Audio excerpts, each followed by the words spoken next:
Prayers.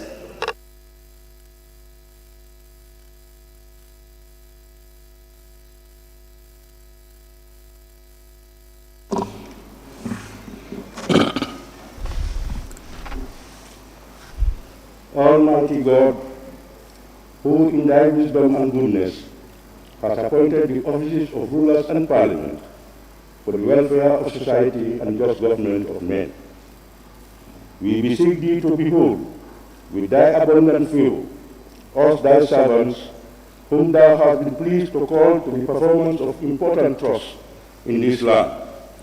Let thy blessings descend upon us here in this house assembled. Grant us that we may treat and consider all matters that shall come under our deliberation in so just and faithful a manner, to promote thy honor and glory, to advance the peace, prosperity, and welfare of this country, and of those whose interests thou hast committed to our care. Amen.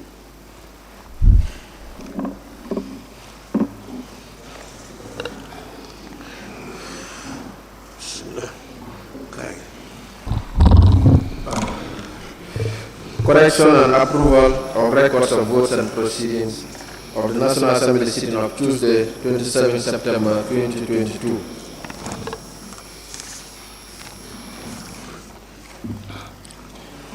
Thank you, Speaker. Clerk. Honorable members, the record of votes and proceedings of the National Assembly sitting of Tuesday, 27 September 2022 is before us for correction and approval. Can any honorable member please move a motion for correction and approval of the said record of votes and proceedings? Any honorable member?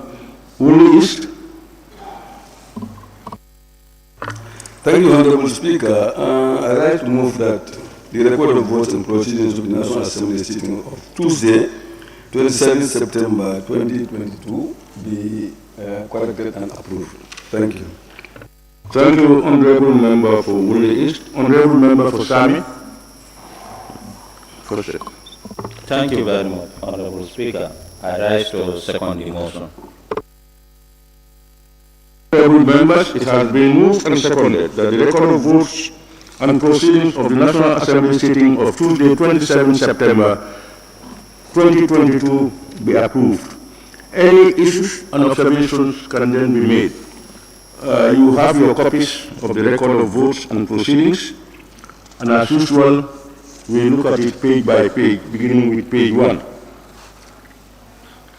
If anybody has comments, observations, Honorable Member for Wuli East.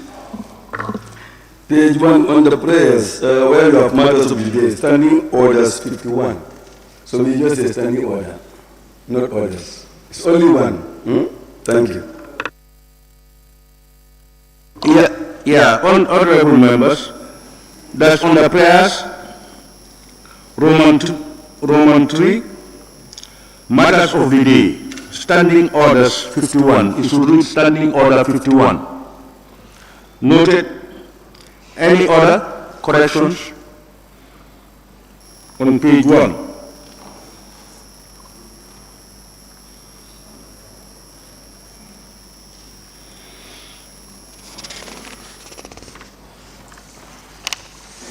Honorable members, we now move to page 2. Any corrections, proposals, observations on page 2?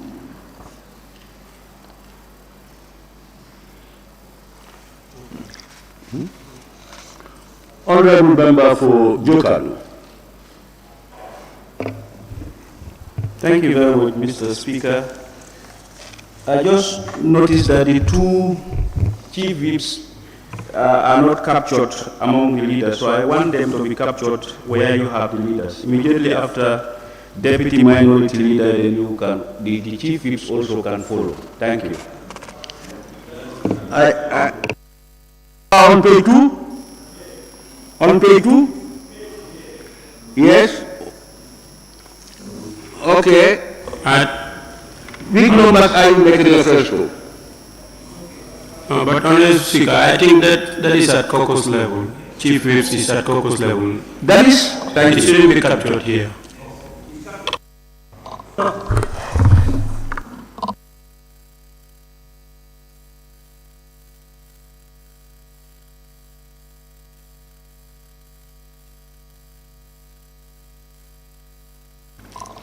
Honorable member, are you, Sam, are you fine? Are you okay? Yeah, okay. Members, we now move to page 3.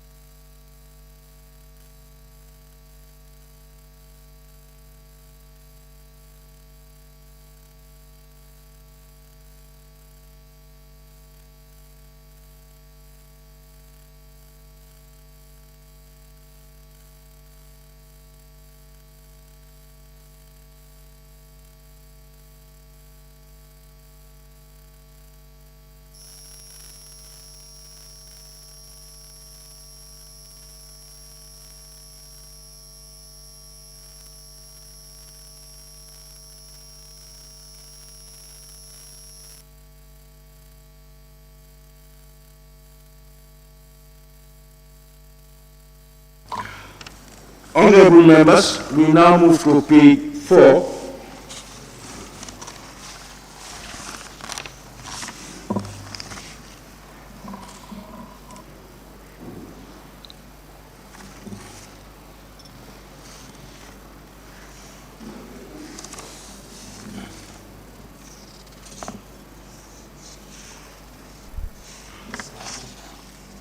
Honorable member for Sabah, Sanjal.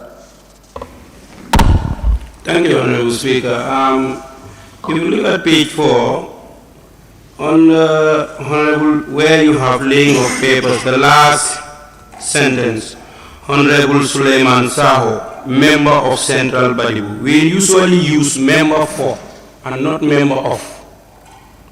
Usually we put member for Central Badibu. Thank you, honorable member. Noted.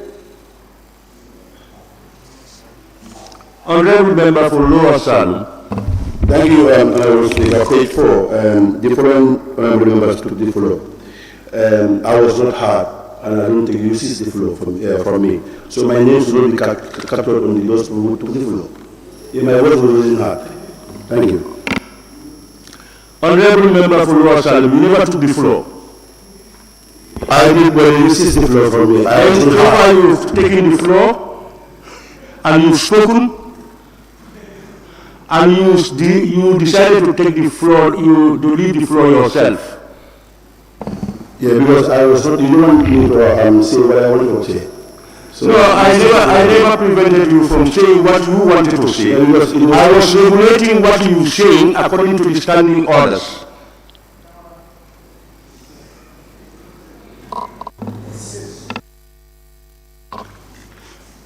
Honorable members, we now move to page 5.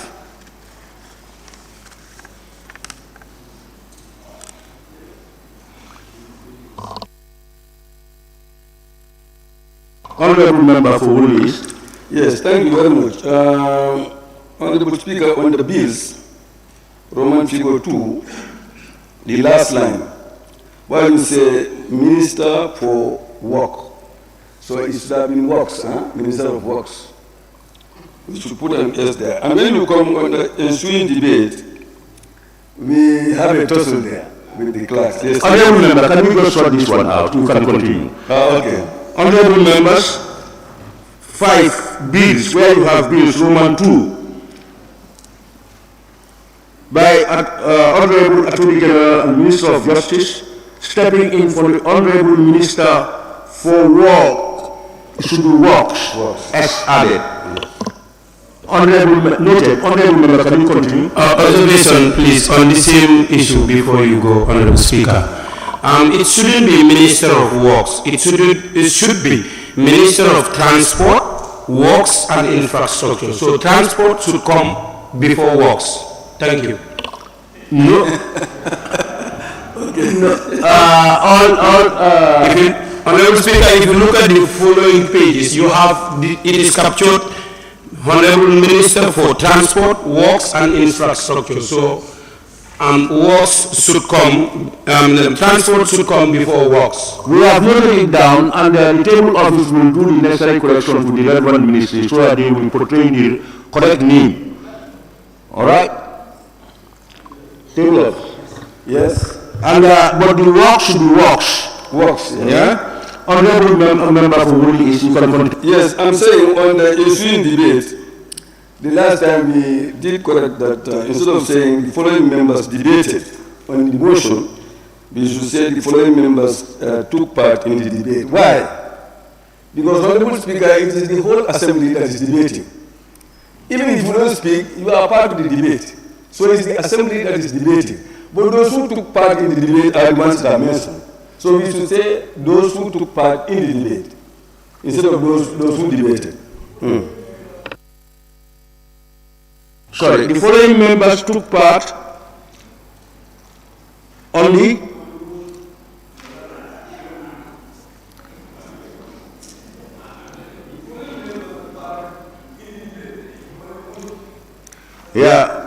I share your view that the debate, the process of debate is for all members, whether you speak or not. And we are now identifying those who actually participated in the debate. So you note that down, so that it's corrected. It's noted, honorable member.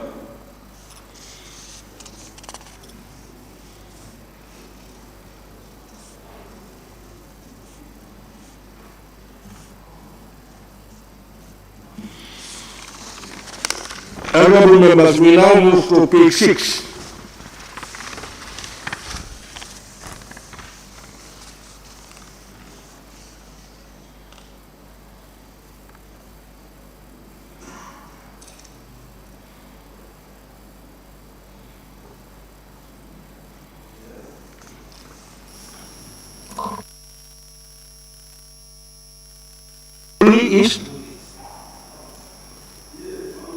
Speaker, when you go to on the end of debate, you will see the question put and agreed to. Then the last line, the last sentence there, paragraph there. The clerk read aloud the short title of the bill and deemed to have been read. So we say it was deemed to have been read a second time instead of deemed to have been read. Have you seen it? The clerk read aloud the short title of the bill. Yes, and it was deemed to have been read a second time instead of deemed to have been.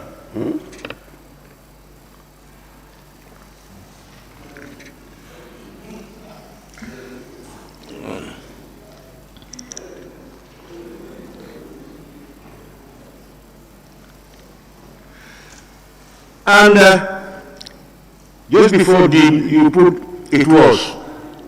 Huh? Noted.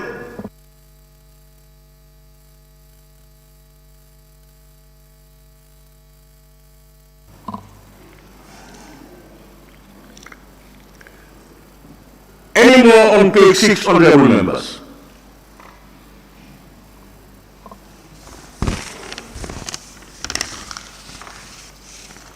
We now move to page 7. Yes, honorable member for Jara Central. Thank you, Honorable Speaker. Adjournment. The last line there. At 18 minutes after 4 o'clock in the afternoon, the Assembly adjourned until Thursday, 28 September 2022. It should be Wednesday, today. That Thursday should change to Wednesday.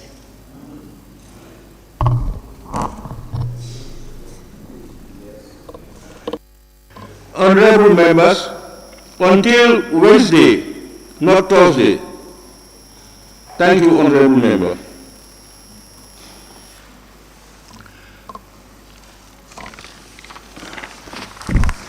Any more?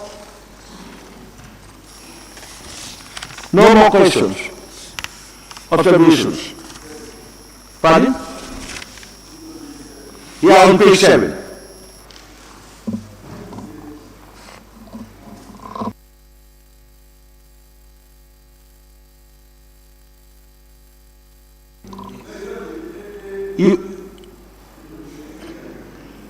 Are you fine?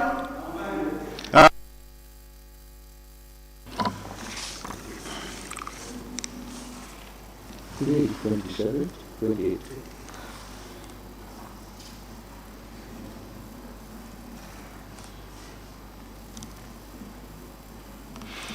Honorable members, it has been moved and seconded that the record of votes and proceedings of the National Assembly sitting of Tuesday, 27th September 2022 be approved with amendments.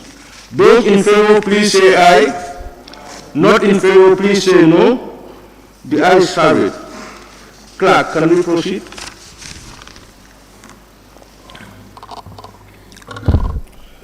Questions for oral answer, standing order 36 and 41, by the Honorable Minister for Higher Education, Research, Science and Technology.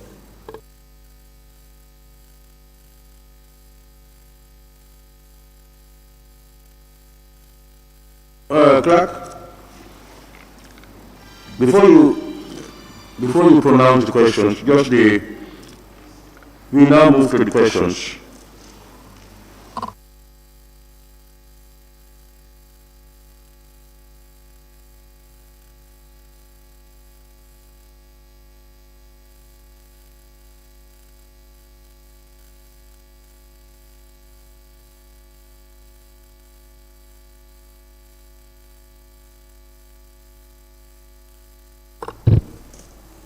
Questions for oral answer.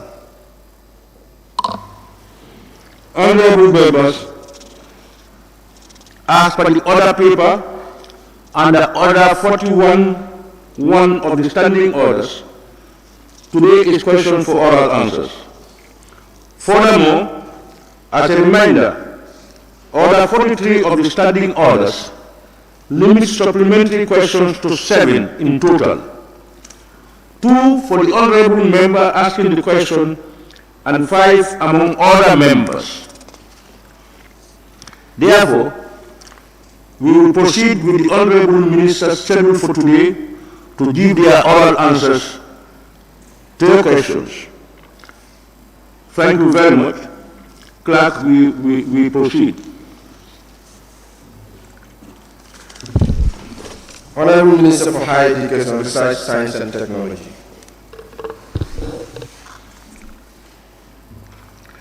Honorable members, questions for which due notice were given to the Honorable Minister for Higher Education, Research, Science and Technology by honorable members for oral reply. Beginning with question number 0126 of 2022 by honorable member for Oyunum. Thank you so much, Honorable Speaker. Honorable Speaker, could the Honorable Minister for Higher Education, Research, Science and Technology inform this August Assembly how many registered or accredited higher educational institutions are in the Gambia?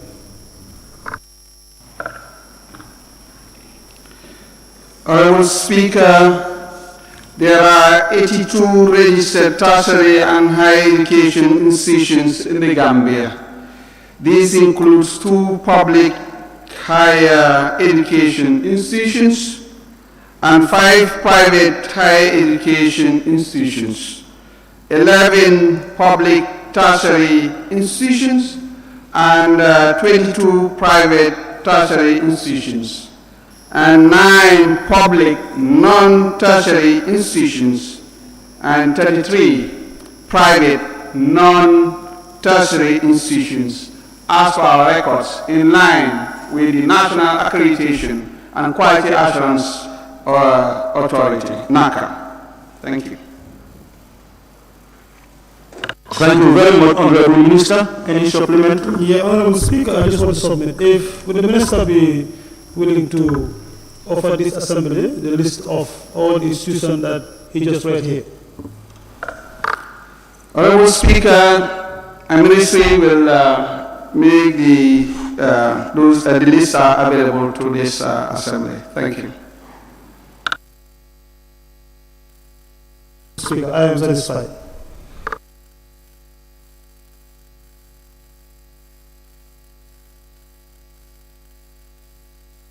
Honorable Member for Woolly East.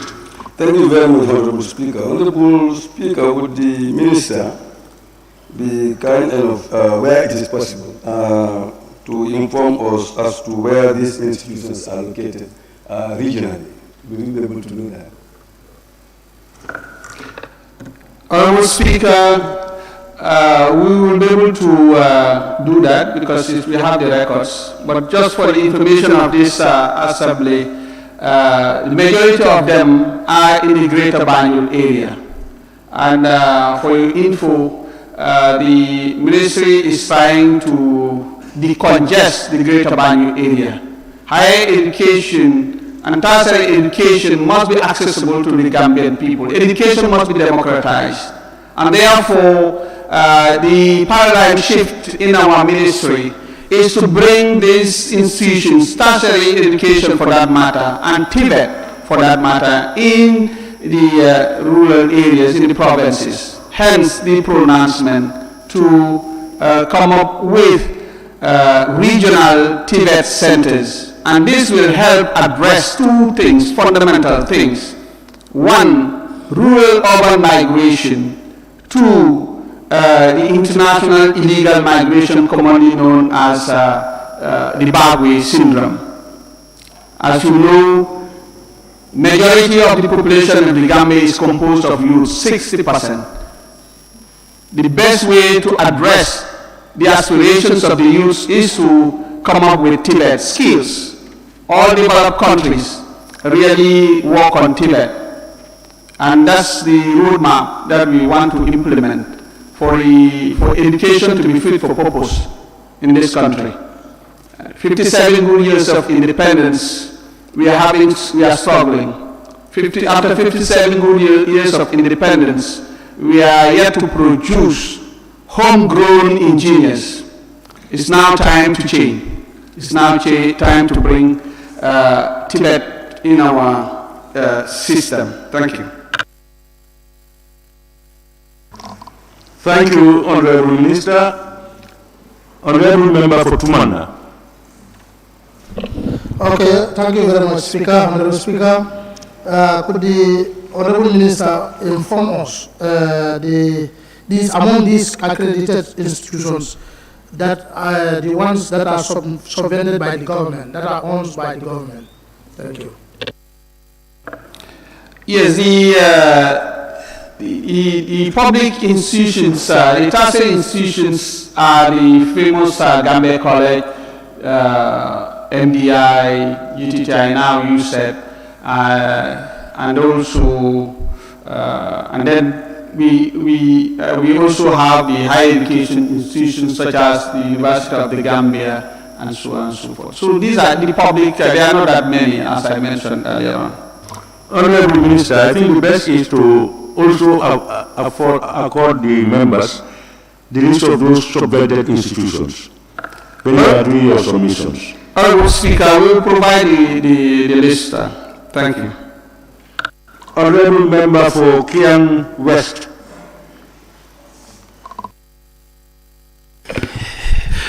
Honorable Speaker, could the Honorable Minister of Higher Education, Research, Science and Technology inform the August Assembly on the issues they are dealing with the existing tertiary institutions at the provincial areas, like Rural Development Institute and GTI Annex in Mansa Congo, because the institutions are no more functioning as they used to be, and the structures are almost dilapidated. So what is the ministry's plan towards renovating these institutions and enhancing education in the area? Thank you very much. Honorable Speaker, RDI is not under the purview of the Ministry of Higher Education, Research, Science and Technology. Mansa Congo, yes, and we've upgraded Mansa Congo, and very soon, after the rainy season, we will inaugurate the infrastructure that we have there. In addition to Mansa Concours, we will also inaugurate the same day the famous Demban and also Kanilai Institute. As I'm talking to you, we are just doing the final touches, and it is ready, and around November, December, we'll do the inauguration, God willing. And come January, around that time, we will have the first batch to start work in those institutions. As I said, plans are also underway to implement the new policy of these regional tertiary institutions, Tibet. We've already secured land in Sierra, in Kuntaur. We're going to have, like in many regional Tibet centers, we're going to have multi-purpose Tibet centers, skills-based. This is where this country is having challenges, and where we will now produce the carpenters, the electricians, the plumbers, and so on and so forth, and among others. But then in Waso, we were going to have a Tibet center on agribusiness, purely on that, which is hands-on. People should really produce what they eat. So they will stay there and then will sell what they produce. The funds generated to come back to support the center. And people will, students, staff will stay there, and that will help to produce the necessary manpower. But the products of these institutes are not those who will come out and wait for government to employ them, because entrepreneurship, it will be embedded. You come out, you are ready to function. So that's the type of education that we are talking about, and we will also try to roll out that. And the existing ones, we will try to upgrade them so that they are also up to that standard. Where we don't have also either government or the private sector or some of our development partners, this is what we want to have. At the end of the day, point of order. A Tibet center. Point of order, please. Honorable member, please. Yes.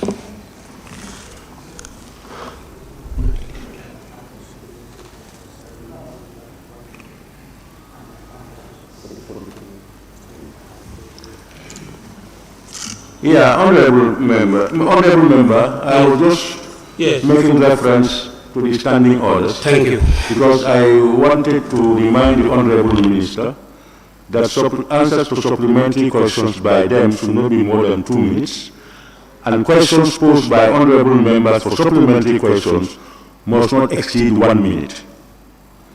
That was the reminder. Honorable member, can I just have your your point of order, please? Thank you, Honorable Speaker. I think I was referring to the same point of order. And I think that will help the Honorable Minister as well. So it was just coming to my mind that I have to raise that order, but I think you've already raised it, so I thank you. Thank you very much, honorable member. Honorable Minister, responses to supplementary questions should not exceed 2 minutes for you. Right, honorable members, their questions for supplementary questions should not exceed 1 minute. Thank you very much, Honorable Speaker. It's well noted. Honorable Member Fofuni Kansala. Thank you very much, Speaker. I thank Prof. Higher Education. I want the Higher Education Minister to inform us the cost in the registration and who finalized the accreditations of these higher institutions. Thank you. Honorable members, those are substantive questions, because the honorable minister must go to records to get costs and all these things.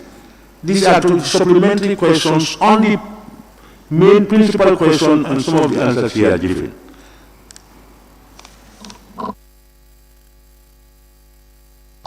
Honorable Member for Janjamure. Thank you very much, Honorable Speaker, and thank you very much, Honorable Minister, for coming. My question here is, you did mention about government being committed to establishing rural TVET centers in the regions, and I also understand that one is being identified for CRR North, which is in the Wasus. My question here is, how soon is the government and the Ministry of Higher Education in particular ready to kickstart some of these projects you have referred to here? Thank you so very much.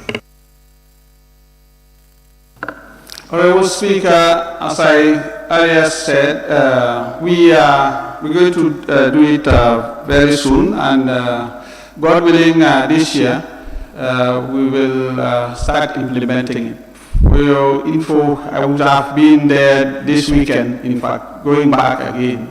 But because our partner will not be available, we're now rescheduling it for November. So, and we've already gone and identified the place. So once we are done with these two places, Kuntaur and Waso, we now move to another region. That's the plan. Thank you very much, Honorable Minister.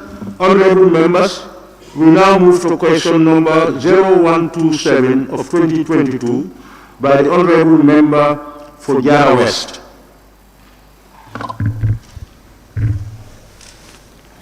Thank you, Honorable Speaker, for giving me the floor. Honorable Speaker, could the Honorable Minister for Higher Education inform this August Assembly if the Ministry has any plans to establish a senior secondary school in Kabada or Jara? Honorable Speaker, the establishment of schools is under the purview of the Ministry of Basic and Secondary Education.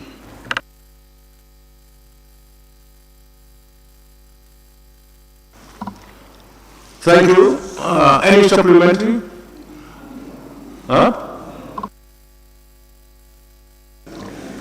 Thank you, Honorable Minister, because you indicating that it's not within your purview, so we may not have. Okay, then.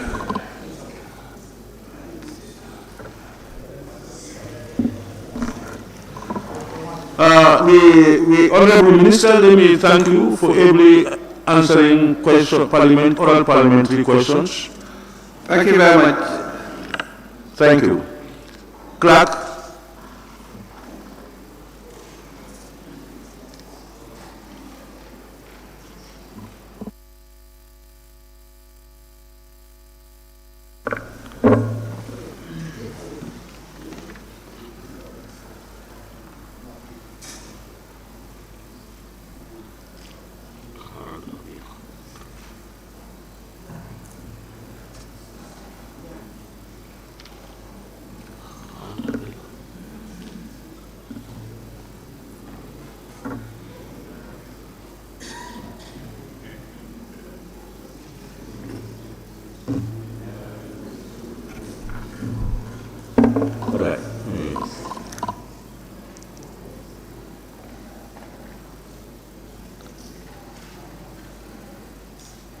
Honorable members, on the other paper, we have the Honorable Minister for Foreign Affairs, International Cooperation and Gambians Abroad. I am just informed that he is not around yet. We will continue and we will give you feedback as to why he is not around, or probably he is getting here late. Honorable Speaker. Honorable Member for Jara West. Yes, I was just appealing if my question could be directed to the minister responsible for the question that I asked, because I asked my question, but it is directed to the wrong minister. Yeah, you will direct your question to the correct minister. Yes. No, today. Okay. Yeah. That is not in this second. Honorable Member, Jara West, lays with the table office and the office of the clerk. Okay. But as I said, we will now move to the next one while we await the arrival of the Honorable Minister for Foreign Affairs.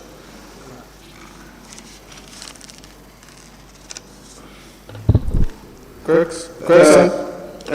Clerk? Yes.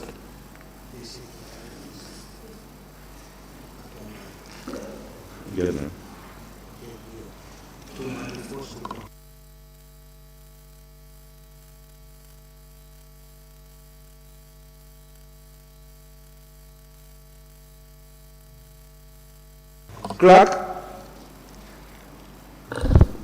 Questions for oral answer. Honorable Minister for Basic and Secondary Education. Thank you, Clerk. Honorable members, questions for which due notice were given to the Honorable Minister for Basic and Secondary Education by Honorable members for oral reply. We have question number 069 of 2022 by the Honorable Member for Banjul South, who has informed us that the member for Banjul Central will read her questions for her. Banjul Central? Honorable Speaker, they are both absent. They are both absent.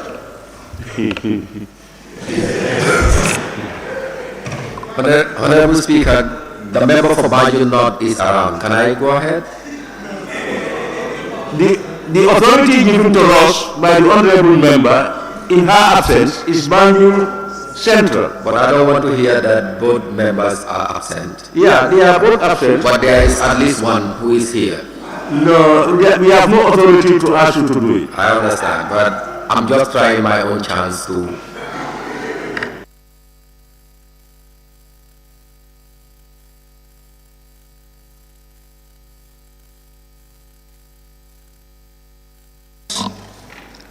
If you look at question number 070 of 2022, it's also for Honorable Member for Banjul South, and she's not around, nor is Banjul Central around. We now move to question number 071 of 2022 by the Honorable Member for Jokalu. He's not around. We now move to question number 072 of 2022 by the Honorable Member for Serekunda. Yes. Thank you very much, Honorable Speaker. Honorable Speaker, could the Honorable Minister tell this August Assembly whether the Ministry has any plans to address the insecurity at Serekunda Lower Basic School, considering the associated security ramifications in the community? Thank you.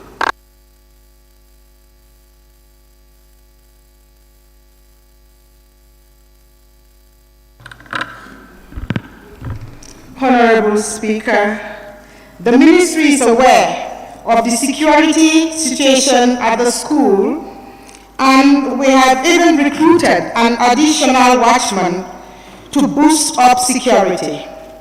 However, the school is still very big, and additional ancillary staff appointments would be sought from the Ministry of Public Service to address such problems, as getting able-bodied men as watchmen has always been a challenge because of the low salary being offered, and that is grade 1 of the government integrated pay scale. The Ministry will be operating an upper basic school this academic year to ensure the full utilization of the school grounds, in a bid to minimize the presence of criminals, in addition to further engaging the Ministry of Interior for the security presence in the area. It is regrettable that the security threat is posed by people from the community.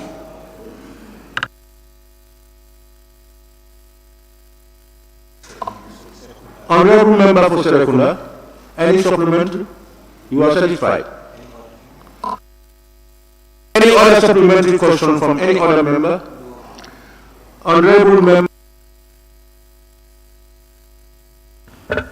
Thank you very much, Honorable Speaker. Honorable Minister, thank you. How soon is your ministry planning to engage with the Ministry of Interior in order to deploy security personnel to that particular school? Thank you. Honorable Speaker, we will do so very soon. Honorable Member for Kia West. Honorable Speaker, as lives of children and the properties in that school is more expensive than the salaries that a watchman should be paid. So, could you assure us that before the end of this month, a security will be deployed to school to secure the students and the resources? Thank you. Well, we are doing our very best to get the situation addressed, but it may be very difficult to say that it will happen by the end of this month. The month has even already ended. And it has to go through a process. So unless that process is undertaken and completed, I cannot definitely say it will happen by the end of the month. Honorable Member for Tumala. Thank you, Honorable Speaker. Honorable Minister, I want to know if all the schools in the provinces also are facing watchmen. No, substantial. Honorable Member for Wuni East. Thank you very much, Honorable Speaker. Honorable Speaker, as you know, from the experience that we hear from youth in the United States, people just come and attack students and teachers and even kill them. So what is your plan? Is it to post security people both at night as well as in the afternoon? Is it covering both periods? Honorable Speaker, during the day we have school caretakers in our schools, and they provide security to the school as well as to the students. But these are the bits that and at night, of course, we have night watchmen who are responsible to watch over the properties and the school materials. But we will have to see what else can be done to provide additional security to our schools, taking into consideration the emerging issues and the new situations and the new security threats that we are seeing happening in other parts of the world. Thank you. Honorable Member for Bukama South. Thank you, Honorable Speaker, for giving me the floor. Honorable Minister, since you are already aware of this problem, and I know you are very strategic in addressing it, can you give us a definite time in addressing this problem? A specific time frame. Honorable Speaker, like I said, time frames are usually difficult to give, particularly over issues that you don't have absolute control over. They have to go through processes, through procedures. And so for me to stand here and give a time frame over something that is not wholly and solely my responsibility would be a problem. Thank you, Honorable Minister. I think you've given us the time frame. It's a process. What we can probably do, Honorable Members, is we have a committee on education, select committee on education.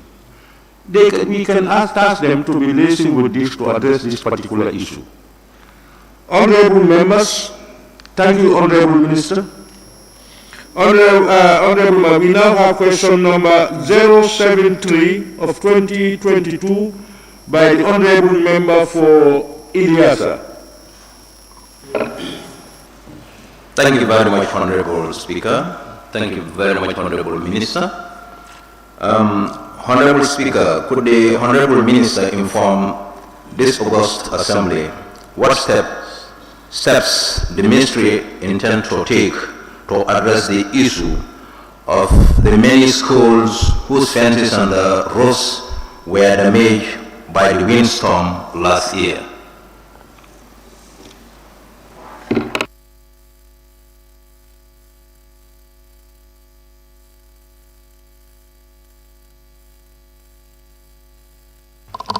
Yes, Honorable Minister. Honorable Speaker, the ministry has an inventory and has prepared bill of quantities for all the affected schools in the regions. So, once budgetary allocations are made, or funds and support are available from partners, such issues will be addressed. Thank you. Any member for Elias, any supplement? Yeah, Honorable Speaker, this has taken a long time since last year. And I can vividly remember some schools, classrooms are not in use. And then I think a step has to be taken so that these classrooms are fixed as they were. What's your question, Honorable? You just commented. Yeah, I am saying that it has taken a long time, definitely since last year. So I don't know what your ministry is taking to fix these roads. Honorable Member, I think what the Honorable Minister is saying is they have got all the records. They need to get funds, budgetary allocation must come before they can do it, and that they must all borrow partner support. So if they immediately get those things, the Honorable Minister is saying we will do the job. Then thank you. The ball is in our court to make sure that they are really necessary budgetary allocation for them to do the job. Any supplementary question, Honorable Member? Honorable Member for the Honorable Member for Lower South. Thank you, Honorable Speaker. In your solution, without this donor support and budget allocation, it will not be. The problem will not solve. Again, in your budget support, budget line, there is a maintenance in your budget support. In budget line. Where that maintenance goes through now. Honorable Speaker, there's a lot of maintenance issues in our schools. And of course, we all know that one of the main maintenance activities that we undertake in our schools is usually that of furniture, for the children to be able to sit comfortably and get on with their lessons. And I know that we have used much of that budget line to do maintenance of furniture to put back into the classrooms for the children to be able to use to get on with their learning. Thank you. Honorable Member for Serekunda West. Thank you, Honorable Speaker. Could the Honorable Minister tell us if they have got any support from the Office of the Vice President, because we are told here that after these floods, they gathered some funds, if the ministry benefited anything from them. I have an observation to that before you answer, please. Honorable Speaker, I think... No, you have to get permission for observation. Yes, sorry. Yes, I think the information... Honorable Member, when he rises to a point of observation, if you sit down, it means you have granted it. That you sat down and the minister was answering the question. I have to sit down because the minister was about to answer. No, if it's a point of order, yes. But a point of... Then I'm on my feet. You are not allowing it. Yes. You can continue, Honorable Member of Serekunda West. No, I'm observing the minister, not the Honorable Member.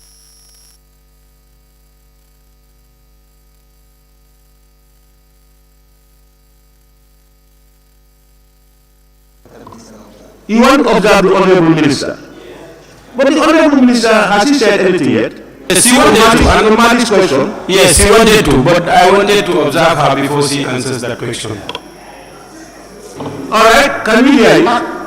Thank you. I think the information that was given to us by the Honorable Vice President was not an answer to this year, to last year. This is a question that is put, and it was a question that was posted by the Honorable Minister for Idiasa. And the schools that he is referring to is the schools that are affected last year and not this year. And the Honorable Vice President gave answers to the disaster that happened this year. So that question, I don't think the Minister should answer. The Minister would either say he does not know, she is not aware, or yes, that's all she needs to do. Honorable Minister, can you continue? Honorable Speaker, like I said earlier, we have the bill of quantities prepared, and we have reached out to our partners and for any available support, but I'm not aware that we have received anything yet. Thank you. Thank you. Honorable Member for Kiang West. Honorable Speaker, Honorable Minister has highlighted that they are waiting for donor partners to respond to emergency situations that happens at schools. And that she has also highlighted that their maintenance cost has cost them a lot because there are a lot of maintenances around schools. Hasn't there been any contingency to respond to emergency situations at schools like it happened last year? Thank you very much.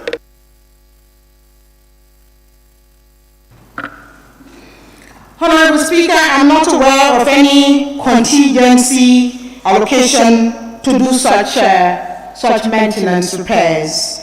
All I'm aware of is that our partners usually come to our aid when we have difficulties like these.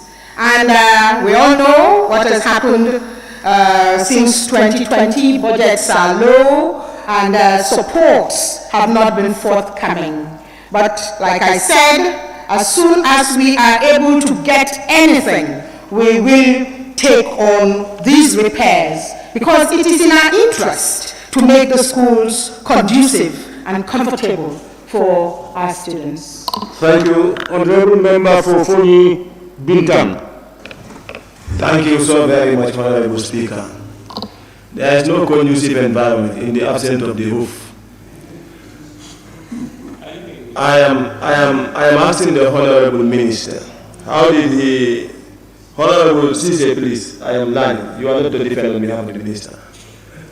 I am telling the Honorable Minister that roofs are more important than furniture in the school setup. And the furniture are available, but they need to be repaired. What we are looking at is the roof that was damaged last year, according to the question, last year this storm. And these schools are still left like that. So if there are no funds that are coming, you generate funds, you lobby funds, but the situation in which your ministry is going is devastating. Thank you. Honorable Member, I think we need to listen to questions and listen to answers.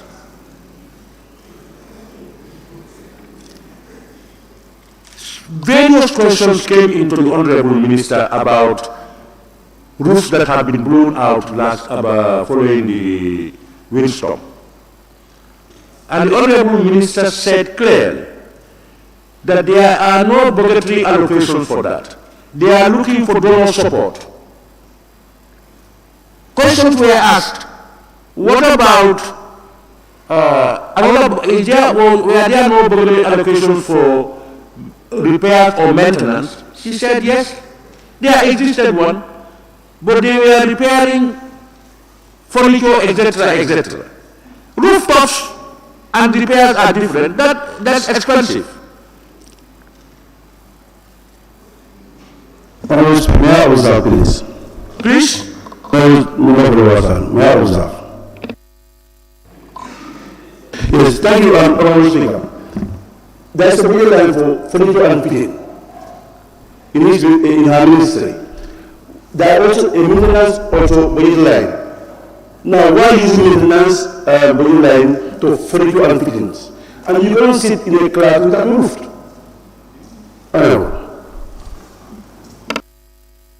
Honorable member, you are saying that there are vote lines for those maintenance and why that was not used for the roof rather than for the furniture or other repairs. Am I right? No, I am saying there is a budget line for furniture and fittings. And she said on his submission, they use maintenance budget line for furniture. On her submission. I am saying here is, each of these budget line, there is a purpose. Before going for maintenance furniture, you understand, there is already a gap because the roof is not there. Why are you going for the roof before the furniture, I mean? Because there is a budget line for furniture. It's quite different. Furniture and fitting and maintenance is quite different. Furniture and fitting is to Honorable Minister, I think you are reading in between the lines what some of their concerns may be. Can you throw light?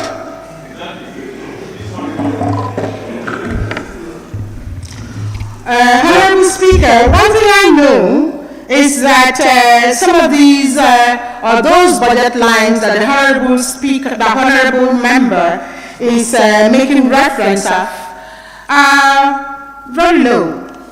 And of course, like has been observed, repairing roofs of not only one classroom block or in one school is a high cost. It's on the high side.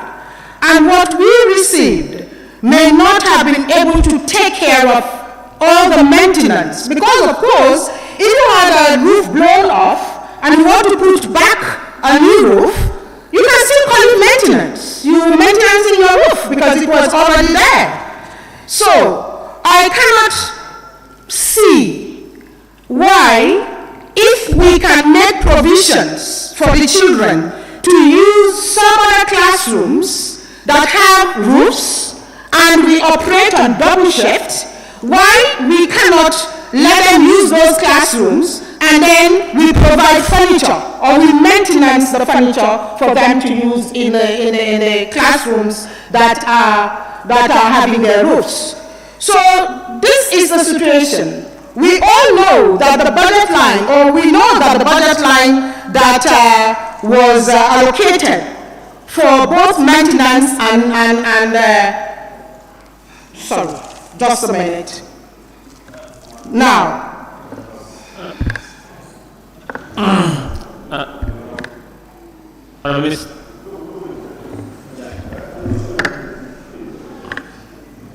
yes, I am just being reminded that the maintenance of furniture was done from the furniture budget line, and the ministry made proposals for maintenance of storm damaged structures. However, no allocations are yet received, as I said earlier. Honorable Member for Lower Padibu. Thank you very much, Mr. Speaker, Honorable Speaker. Honorable Minister, the problem in discussion has happened since last year.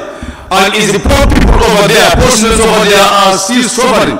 You want to tell us that without the intervention of donor partners, this problem will not be solved? Honorable Speaker, can I observe, Honorable Speaker?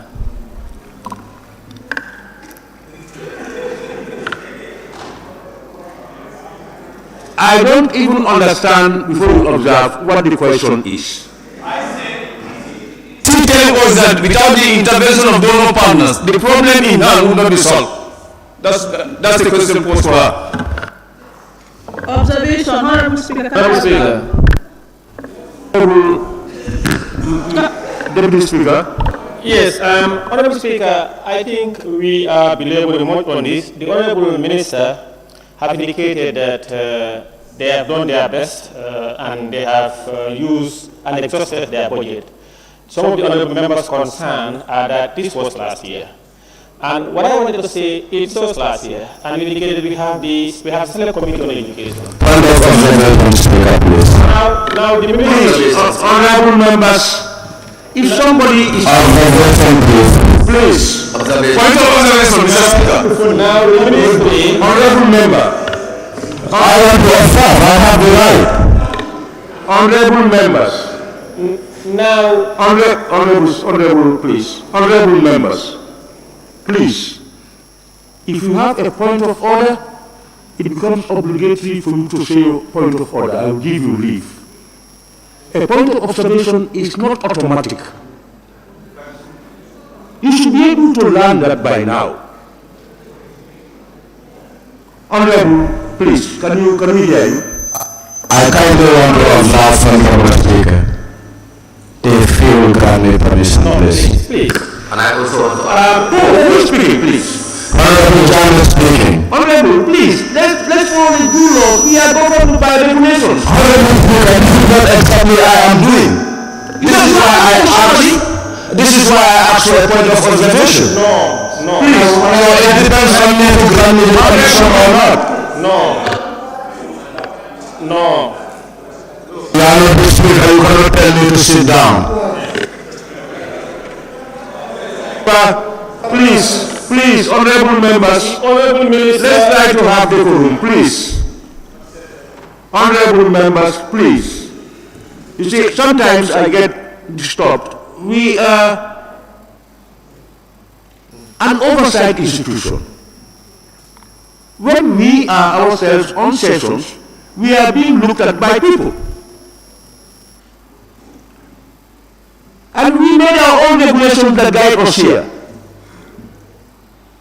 Please, as much as possible, let's try, at all means, let's try and see how we can go by the regulations. Nobody will be denied the right to say what you want to say. Please. An honorable member, nominated member, Deputy Speaker, the question posed by the honorable member was that, do you mean to say that without donor support, nothing can be done? I think that was the question. Now, let's have the honorable minister respond.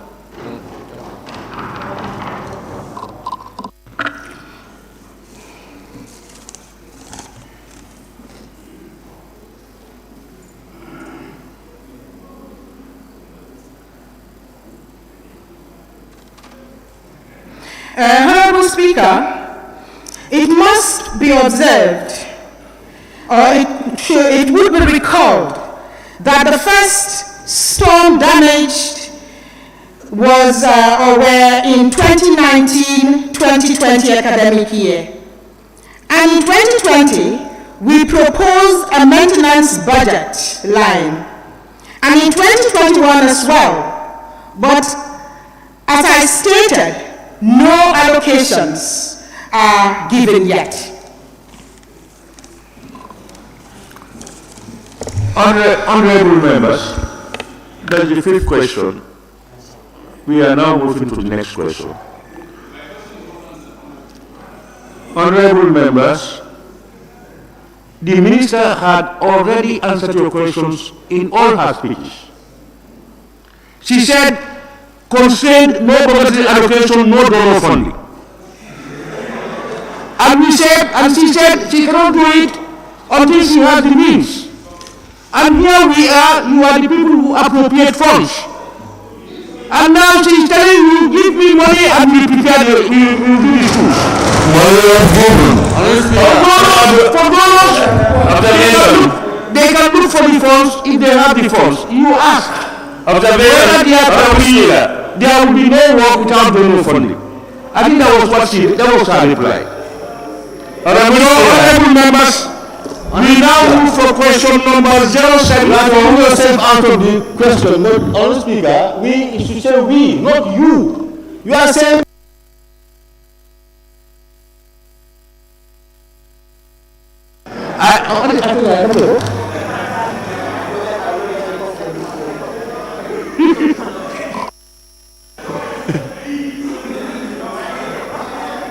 Honorable honorable member for Serekunda West, whether it was a slip of the tongue, but as the speaker, how can I exclude myself? Even if I intend excluding myself, it won't work. So, honorable members, we now move for question number 074 of 2022 by the honorable member for Kiang West.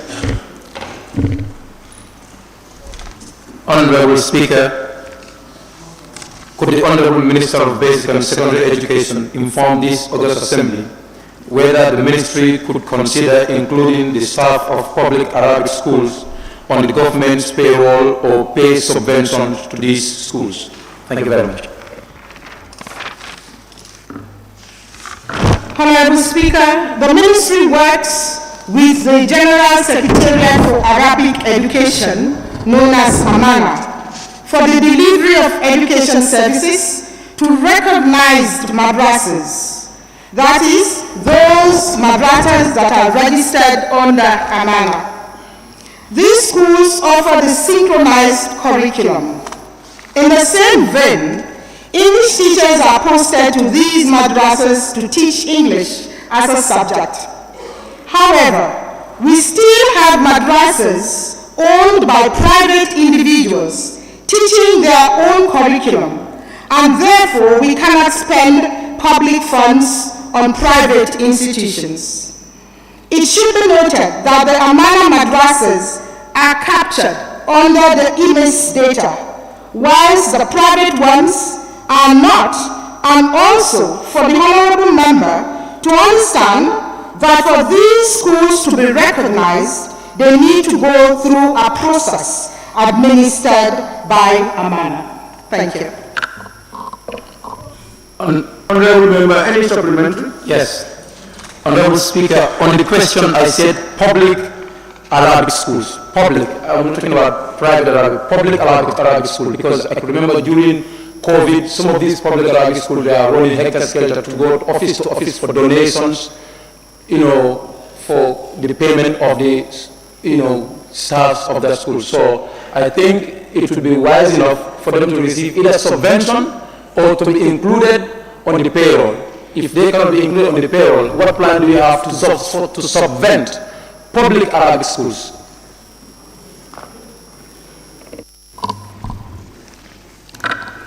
Honorable Speaker, Amana is subvented to take care of all the registered madrasas that are under their purview. And if they're subvented, it means that subvention should have been used to take care of the needs of those institutions that are registered under them.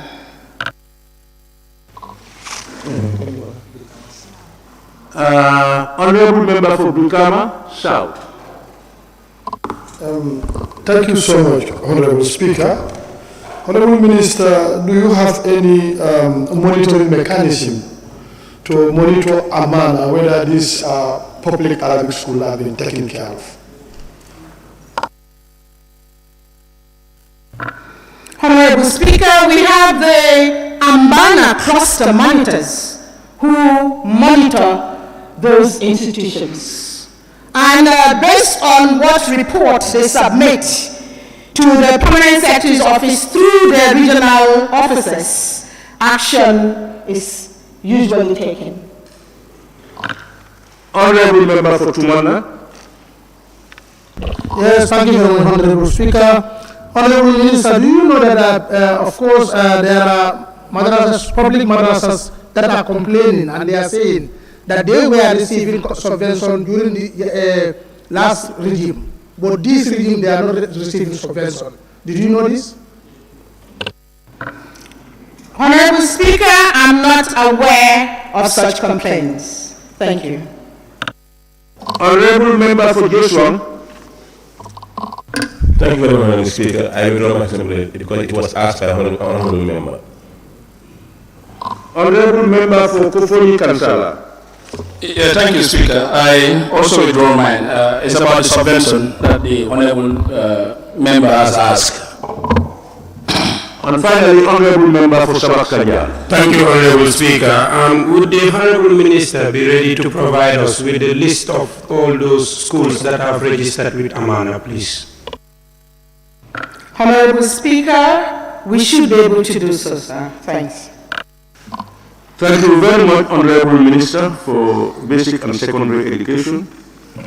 Honorable Speaker, sorry.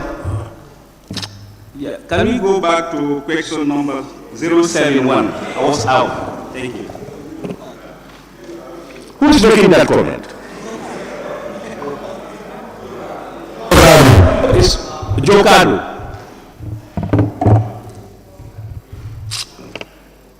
Anyway, Honorable Minister, we want to thank you very much for ably answering to oral questions posed by honorable members. And honorable members, we thank you very much. Honorable Minister, we can now release you. Honorable Speaker, I'm sorry. Thank you very much, Honorable Speaker. Honorable Clerk, can we have the next order? Questions for oral answer. Honorable Minister for Health. Thank you very much. Questions for which due notice were given to the Honorable Minister for Health by honorable members for oral answer. We have question number 086 of 2022 by the Honorable Member for Kiang East. Thank you very much, distinguished Honorable Speaker and honorable members. Thank you.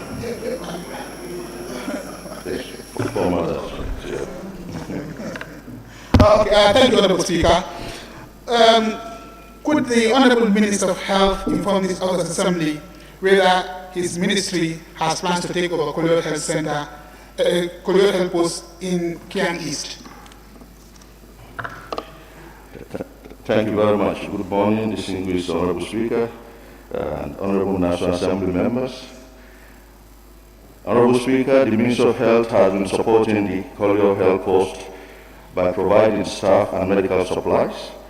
The Ministry has intended to take over the facility as had been requested by the community.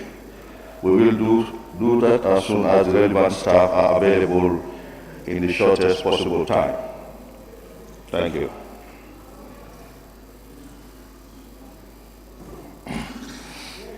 Honorable Member, you can continue with if you have supplementary. Yes, I'm not done yet. Honorable Minister, how do you define shortest possible time? Because this agreement was contained in an MOU signed in 2010, and as per the MOU, the health center was supposed to be taken over by the government, by the Ministry of Health in 2015. It is 7 years since the expiry of that date.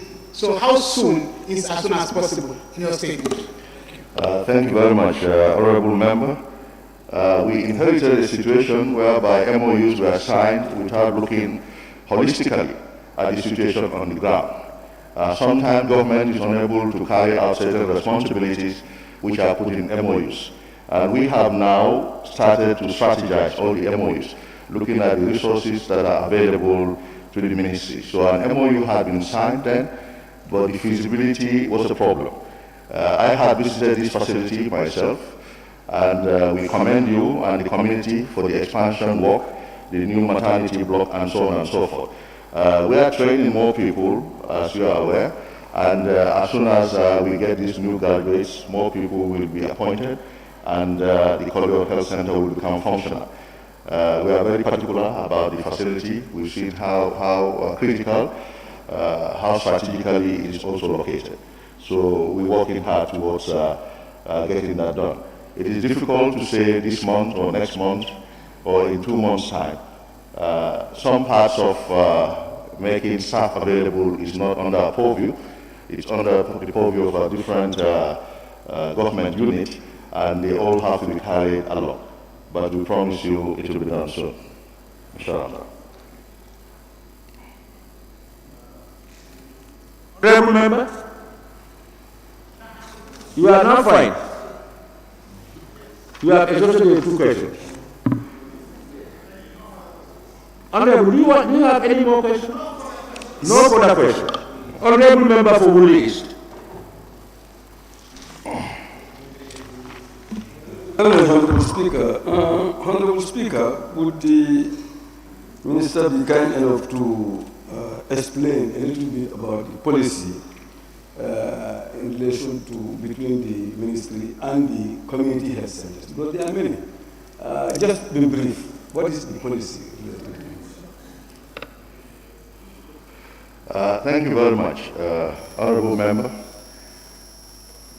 I think as a developing country, the government doesn't have all the resources, and the gaps are still there in as much as the government intends and has been increasing the number of health facilities. Quite often, we see the communities being interested in providing facilities for their own communities, and government supports it, in the sense that if we cannot do it all at the same time and the communities want to do it, we cannot stop them. But it needs to be orderly. What was prevailing before was that communities will even start the construction before letting the ministry know. And we've been discouraging that, and quite a number are complying. So they come up to get advice from the ministry, and we advise them on the type of facility probably that their area will need, and also even the design.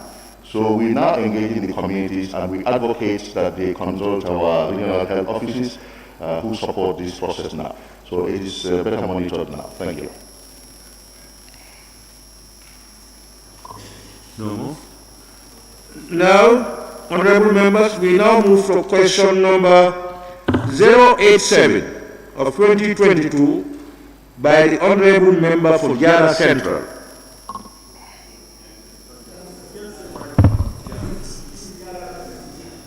It's Jara Central. Jara Central. Okay.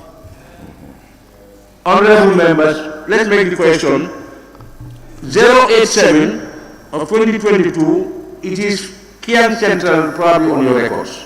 It should be Jara Central. Thank you very much. And 089 also should be Jara Central. 089, instead of Kian Central, it should be Jara Central.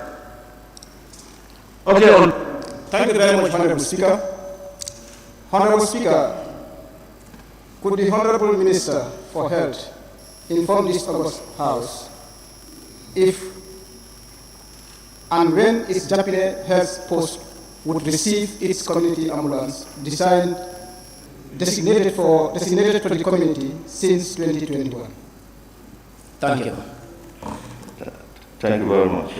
Honorable Speaker, I wish to inform the Honorable Member of Jara Central that an ambulance was given to the Jalambe health facility close to Japine to service the communities in the area. However, the request to get Japine Health Center and ambulance is being considered for when funds are available. The objective of the community ambulance is to facilitate the evacuation of patients in critical conditions to the health facilities. Thank you very much. Yes, Honorable Member. Yeah, thank you very much. Honorable Speaker, it is noted that Jalambe was given a community ambulance, but this was a pronouncement that the President made during the 2021 Meet the People tour, a joint meeting which was held in Dongoroba, comprising Jara Central and Jara East, where the President made it very clear that Japine, Sasida Toranka, and Jalambe will each benefit from the community ambulances. So what is the minister say in that? Thank you. Okay. Go ahead. Thank you very much, Honorable Member. We take the President's pronouncement very seriously. The Ministry is working on it. We've already engaged some partners, Global Funds specifically, and we put a long list of areas where we think more community ambulances are needed, and health facilities, including Japine, Pakaliba, and others who actually need health ambulances in their facilities as we speak. Thank you. Honorable Member for Nyadija. Thank you very much, Honorable Speaker. Honorable Minister, could you please help us understand, because I'm a bit confused about the whole question. The community ambulances are not meant for, are they meant for health posts or clinics, or are they meant for communities? Because as far as I understand, community ambulance, as the name implies, is meant for communities, not health posts or clinics. Thank you. Yes. Thank you very much, Honorable Member. The idea of the community ambulances is for them to be stationed in the communities and pick patients from a catchment area of 5-10 communities to a health facility. But typically, the health facilities also are located in communities. So you may have a site where a community ambulance is going to be located in that particular community, and the health facility happens to be there. So they are then located in the health facility for ease of the logistics. So they will now be picking people from the surroundings to the health facility. But typically, I think the issue of the Jabine Health Facility is their main ambulance, which was Mercedes-Benz, huge one, was faulty. And they actually wanted an ambulance in the facility. So we said we're going to get more ambulances and we will fill in the gaps in facilities where the ambulance needs are there. Thank you. Honorable Member for Sami. Thank you very much, Honorable Speaker. Honorable Minister, this community ambulance that we are talking of, who provide fuel for them? Is it the community or the health? Thank you very much. The entire maintenance and fueling of the community ambulances is done by the Ministry of Health. Honorable nominated Member Fatuke Jawara. Thank you very much, Honorable Speaker. As you just said that the maintenance of the ambulance were done by your ministry, what is the fate of the community ambulance of Talindi? Thank you very much, Honorable Member.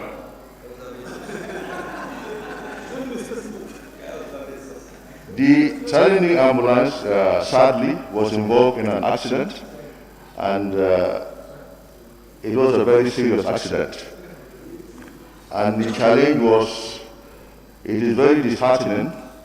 You get a new ambulance for a community, and it is driven in a careless way, and it gets destroyed. We almost lost lives in that. And the ambulance was returning from Westfield area towards Talindi without a patient, but we are told that it was overspeeding, had a very serious accident at the buffer zone, and it's almost totaled, completely destroyed to zero.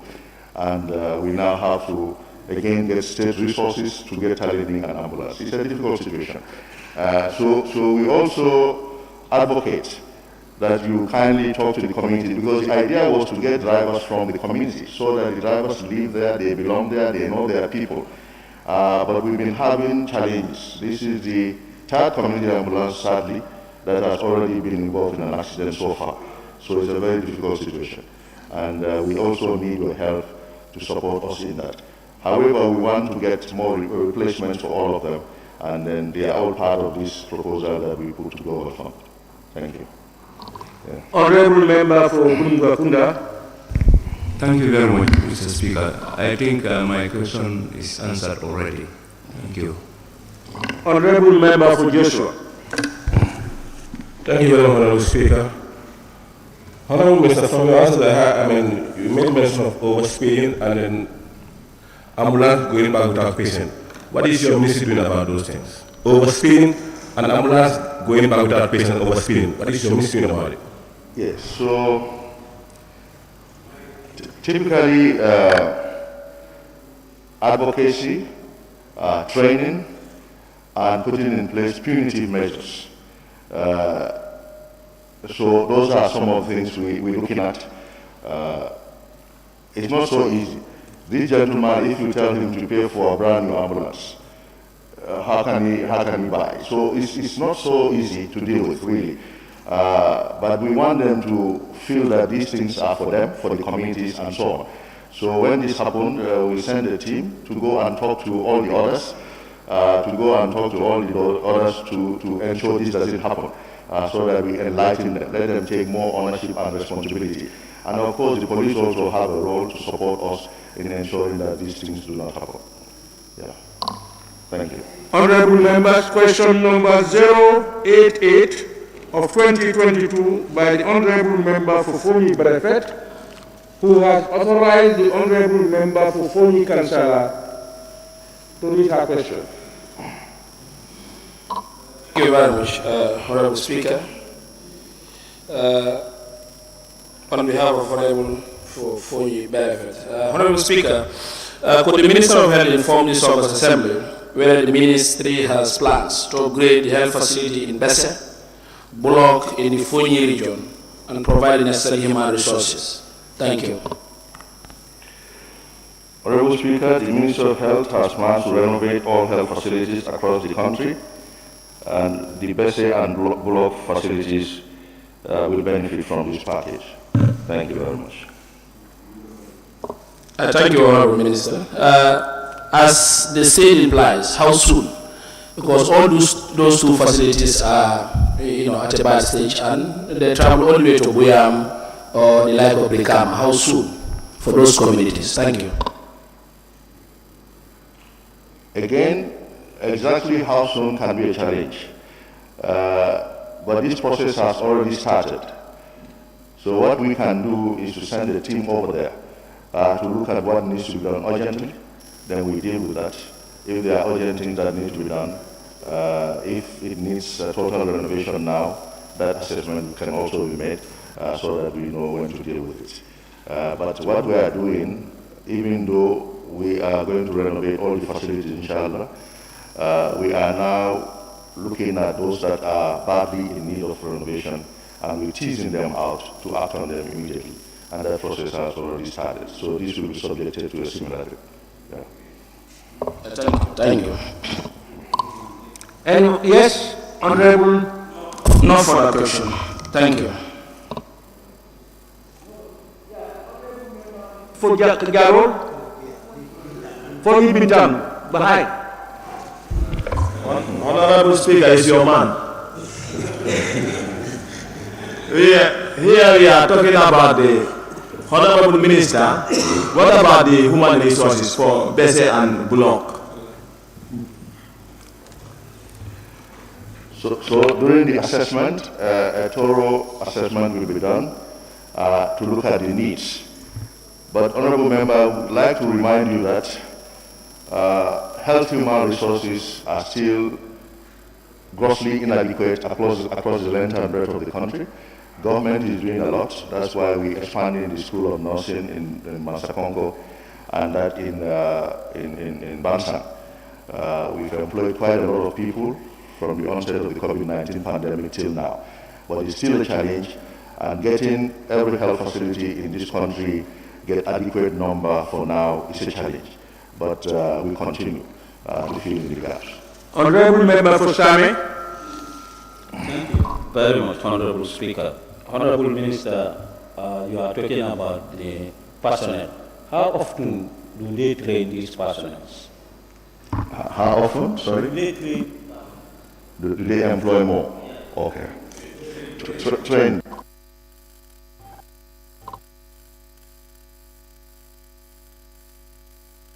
Much Honorable Member. The personnel are trained quite often.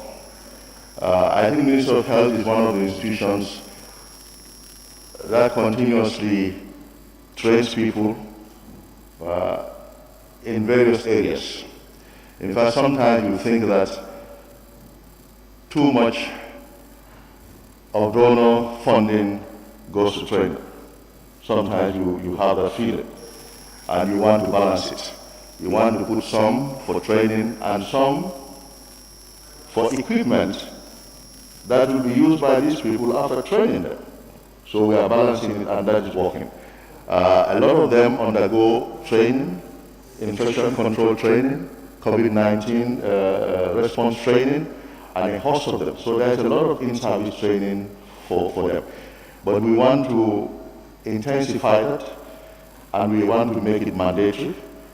And then we want to certify that. That is the plan of the ministry, to make it mandatory for every personnel in the health sector to be retrained, to see whether what people learned in the school, they still remember them and they are practicing it. So we're having a training center at the new Farad Hospital, which inshallah will be ready in June 2023. So the in-service training will continue. Thank you. Honorable Member for Lower Sal. Thank you, Mr. Speaker.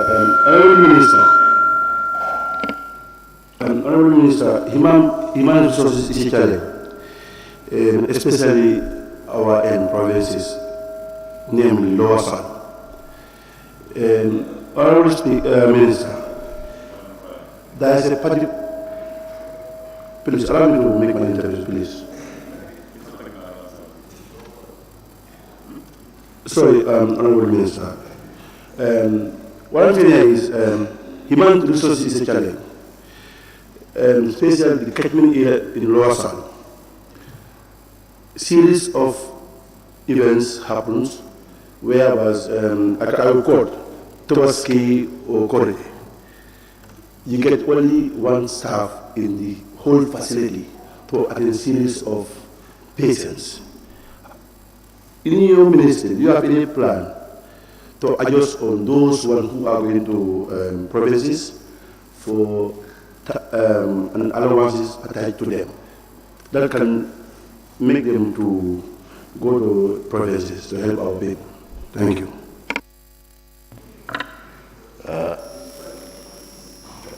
Thank you very much. Thank you for that point. I think sometimes it's just the bad habits of some individuals. Before they leave a duty station, there should be enough cover, whether it's Tobaski, whether it's Christmas, whether it is any religious celebration. So the supervision should intensify. And since we got those complaints, we started working on it. But I think it has to be the carrot and the stick approach. Because when they do, nothing happens. So we say, no, that's no longer going to happen. The performance management system that we mentioned to you before is going to be intensified, and then people are going to sign. So monitoring needs to be good. But we'll also urge you to support us in the communities, because you are there most of the time, and you talk to the people who are there, who suffer from these kinds of things, and let us know as and when they happen. You mentioned the issue of the allowances. I think we thank all of you for the support given to the people posted in the facilities. I don't think comparatively people posted in our health facilities should complain when it comes to allowances when you look at it across board compared to the rest of the government. In addition to that, I keep on mentioning to you the results-based financing that is supported by World Bank and the government of the Gambia. This is an additional source of income for each facility in the Gambia. It used to be from LRR all the way to URR, and from North Bank all the way to URR again. But from last year, the second half of last year, we've included the whole of Western region, and equally speaking, the whole of the Greater Banjul area. So all these facilities are now, including the Edward Francis Moore Teaching Hospital, are enrolled in the results-based financing. It's a pity you don't get to hear people who complain, you don't get to hear them tell you that they are getting additional income from this. And this results-based financing, an assessment is made. The team goes every quarter. They look at the number of deliveries in a facility, how clean a facility is, the immunization coverage, how complete is the data that they've entered, and they give them a score. And the facility is paid a sum. And 60% of that amount is supposed to be spent on the facility, on maintenance, so there should be no broken toilet in any facility. The doors should be fixed. And also on procurement of emergency drugs when they need them, if the government supply is not adequate. 40% is shared amongst them as a bonus. Remember, I think government and partners are doing quite a lot. Now, I decided, in fact, these are copies of those. Point of order, Honorable Speaker.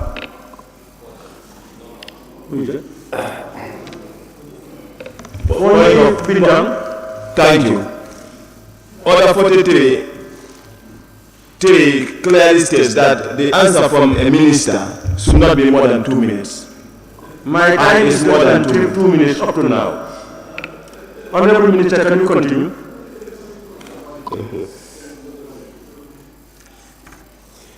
Thank you.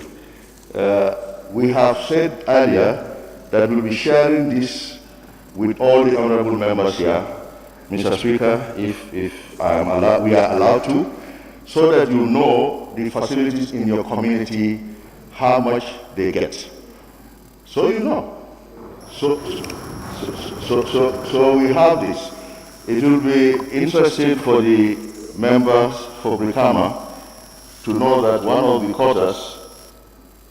quarters, your facility got up to $4 million, Brikama Health Center. And that is paid directly to Brikama Health Center. The idea is actually to give them some leverage to be able to use their own minds to develop the health facility. Honorable Minister, round up. Yes, thank you very much. Yeah, thank you very much. But Mr. Speaker, this is a very important aspect, and we think the honourable members need to know about it. Thank you. Yeah. Honourable Member for Janjambure. Thank you very much, Honourable Speaker. And my question here is, Honourable Minister, you have been repeating over and over that very soon Benefit and Block will get their health facility being upgraded. Can you kindly do us a favor to be specific as to when these facilities will be upgraded, please? Thank you.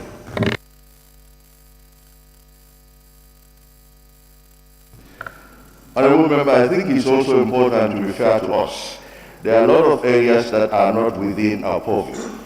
If, for example, today we inspect Benefit and Bessie, we look at it and we think the roof needs to be changed. We think everything needs to be done, and then we look at it. Our people prepare the documents. They prepare a BOQ. It goes to our contract committee. A tender document is prepared. It goes to the GPPA. We don't control the GPPA. All we can do is to follow the GPPA up. Now, if it is beyond the threshold for RFQ, it has to be advertised for a specific period. It is advertised, we have a standstill period.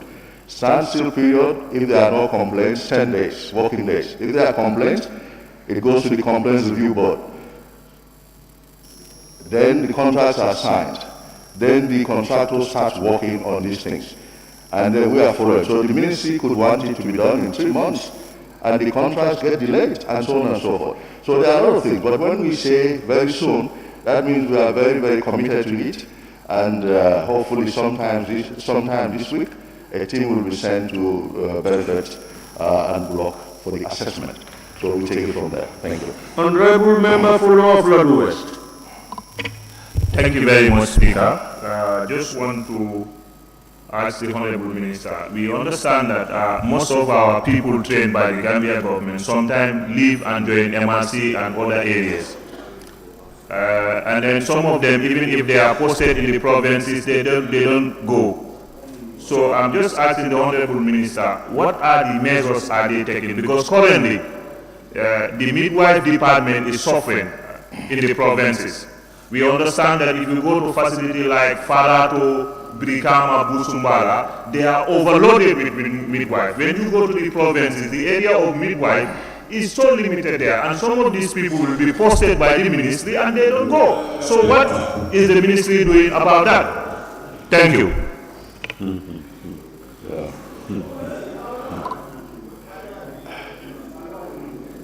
Thank you very much, Honourable Member. I think quite a number are agreeing to go now. For many of them, incidentally, they do not agree initially. But we try to convince them, and quite a number have been going. And the irony is when they go now, bringing them back becomes a problem. They get to like the places so much. But with the incentive packages, I think it has been encouraging. But I think one thing we have been advocating and it has worked in other countries. You also help us engage the communities so that they train the people from the communities in large numbers in nursing. For example, in Bansang, the school is there, the training school is there. So our team was looking at having possibility of training per catchment area for qualified people, so that there is spread of trained people across the length and breadth of the country. If you get a lot of young people from Bansang who go to the state and law school in Bansang, they are likely to agree to be posted in Bansang. So we are encouraging that. Other countries have done it and it has worked for them. Thank you. Honorable members, I will now move to question number 089 of 2022 by the Honorable Member for Jara Central. Central. Members, I think we have done those corrections. Jara Central. Thank you very much, Honorable Speaker. Thank you very much, Honorable Minister. Honorable Speaker, could the Honorable Minister for Health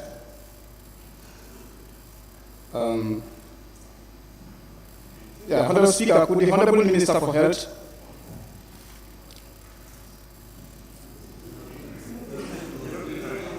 Honorable Member, can you read your question? I'm on that, Honorable Speaker. Pardon? I'm there, Honorable Speaker. Yeah, read the question. Yeah. Honorable Speaker, could the Honorable Minister for Health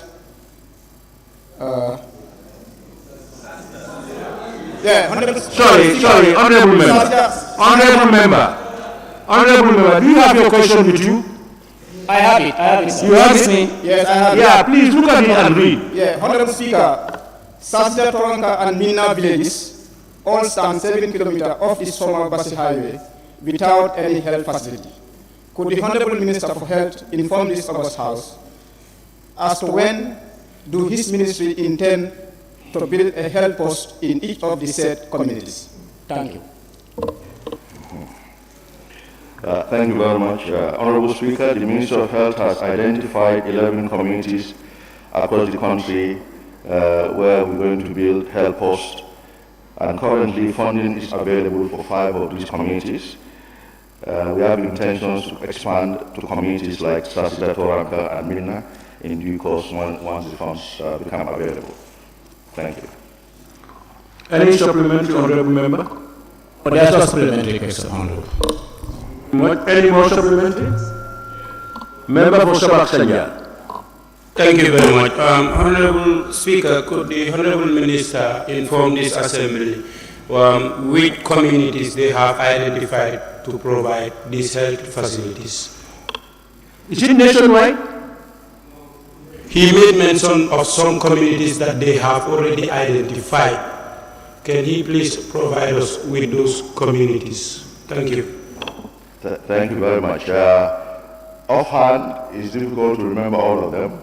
I looked at the list a while ago, but there are 11, and I remember a few, but that might not be useful, so we can provide the list for you. Yeah, thank you. I expected that answer. The member for Jokadu. Thank you very much, Honorable Speaker. Honorable Minister, I just want to inquire if Medina Mudum is part of the 5 identified first. Thank you. Yes. Thank you very much. Yes, Medina Mudum, I remember, is one of them. And Honorable Minister has been working with the team, Honorable Member, since the last session, and Medina Mudum happens to be one of them. Honorable Member for Salimentary. Thank you very much, Honorable Speaker. Since the Honorable Minister has mentioned of upgrading 11 structures in 11 communities of health centers, I asked the Honorable Minister if Sukuta Health Center is also part of it, since it has about more than 11 communities as its cluster. Thank you. Yeah. Thank you very much. Honorable Speaker, the Sukuta Health Facility, with its central location and the catchment area, is a big priority for the Health Ministry, and it has already undergone assessment, and designs have been done, and the BOQ has been developed already. So we just looking for funds to be able to fund that facility. And it's not just going to be renovated, it's going to have a new building, inshallah, that will have an emergency unit and a diagnostic unit. Thank you. You know, some honorable members are very good in football. They are Maradonas of the sport. They can go this way to beat the system. Honorable Member for Nyanija. Thank you very much, Honorable Speaker. Honorable Speaker, the Honorable Member is emphasizing on building new health posts for the said areas he mentioned, and he's making reference to distance, that is 7 kilometers he highlighted. Honorable Minister, could you inform this August Assembly, what is government policy on establishing new health facilities? Because I know all of us need it. Please don't forget about good health posts. Yes. So, certainly, access is very important for health facilities. The new health policy just got approved, where we modified some in the health policy. But access and the distance of the communities from already existing health facilities, and also the population. So we look at the population, we look at the distance, and we equally look at the health indicators. You might have a place where the communities are sparse, but the health indicators are very poor in that region, and certainly lack of a health facility could be a contributory factor. So in those communities, you want to put a health facility. So it's a combination of these that guide our location of health facilities. Thank you. Honorable Member for Lower Salem. Thank you, Honorable Speaker. In your submissions, building health facilities, you look for distance, the cluster, and so on. What criteria do you use to build a health facility within your ministry? I will cite an example. Lower Salem, that's one. In Yao, Upper Salem, that's one. In Nyanja, that's one. Within the range of clusters, within 7 kilometers, 3 facilities are there. 3 facilities are there. Why not you give advantage to all the stuff that doesn't have it around Panjang area, or you understand? Whereby you will help the people down there, you understand? Yes. What is the point of order? Honorable Speaker, where is the point of order, please? The essence of supplementary. No. Member, please. Quote it, please. Which standing order? No. Which standing order? Honorable members, please. Honorable member, Honorable Speaker. Who? Identify yourself, honorable member. Honorable member for Nyanija. Nyanija, yes. Can you hear your point of order? The essence of supplementary question is to seek for more clarity. No, standing order, please. Please, honorable member for Lower Salem. Please, honorable member, please. Honorable member for Lower Salem. Please. I mean, give him chance to raise his point of order. Yes, can we hear you?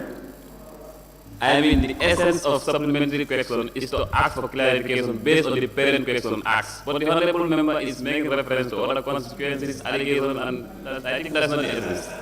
Thank you, Honorable. I'm still on my feet. No, I'm still on my feet. Honorable member for Lower Salem, have a seat, have a seat. When there is a point of order, the speaker makes a decision. While I agree with the honorable member, I think that is beyond, but the honorable member's question is permitted for him to ask what are the criteria for putting up various health centers and various things. I think the honorable minister can answer his question. Thank you, Honorable Speaker.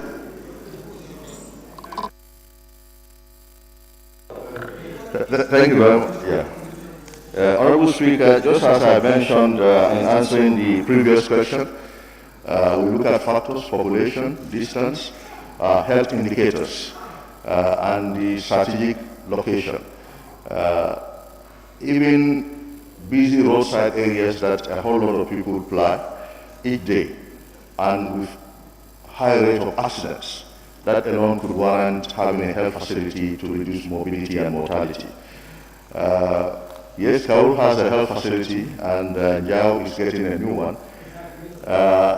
The strategic location of the one in Jao is to cater for that part of Sierra. Actually, it's important for us to indicate here that that part of Sierra has had the worst health indicators in the Gambia for a long time. So we thought it is very important that we have a modern health facility that is able to provide comprehensive maternal and child health. So the one in Jao is going to get theaters where surgeries are going to be done. So that's the idea. That's why. And then the other one, so it is the strategic nature, and then the importance and the significance, the population, the distance, and the catchment area, and of course the health indicators as well. Thank you. Thank you very much. We now move to question number 090 of 2022 by the Honorable Member for Kiang Central. Thank you, Mr. Speaker. Thank you, Mr. Honorable Minister. There is no major health center in the whole of Kiang Central. Could the Honorable Minister for Health tell this August gathering what are the ministry plans to build a major health center for the constituency? Thank you.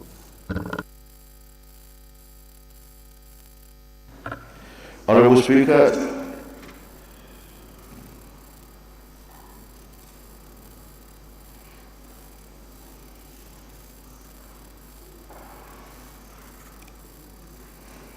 okay.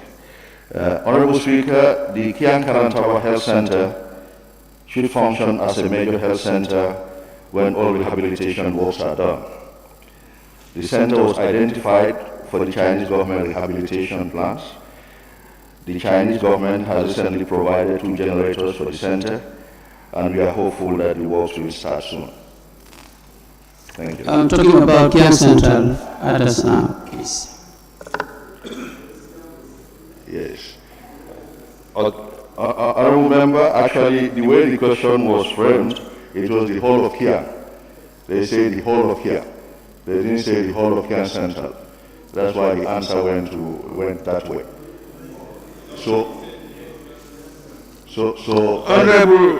Honorable Minister. Yes, sir. There is no major health center in the whole of Kiang Central. Okay. Honorable Speaker, the question we had was the whole of Kiang, but now we can make comments on that, if I may. Yeah. The idea is, the idea is to support some of the minor health facilities to be able to do BMOM services. Those are the basic emergency, obstetric, and neonatal care. When they are able to do that, for the region of LRR, we are upgrading the Soma Health Center to become a hospital. And when that is done, it will be able to carry out the surgeries, the obstetric care, and so on and so forth. So with a good ambulance system, this is what we want to employ. Make Soma Health Facility very strong, so that referrals to Banjul and Farafenni will be drastically reduced or to zero, and then support the other health facilities surrounding to feed into Soma and to also feed into Bia, those that are closer to Bia in the Kiang region. Thank you. It looks like you have a thorough understanding of your ministry. Otherwise, you would not have been able to answer the question because you have not been ready for the question. However, Honorable Member, are you satisfied? Any supplementary question? Honorable Minister, during your speech you mentioned that the ambulances that has been distributed among communities to be, their maintenance and fueling is done by your ministry, but in my constituency it's not what is happening. the ambulances that are there is fueled by the communities. I don't know whether you are aware of that. Thank you. Thank you very much, Honorable Member. We had few complaints of that happening, and there was a time there were challenges in getting the fuel, but that has been resolved.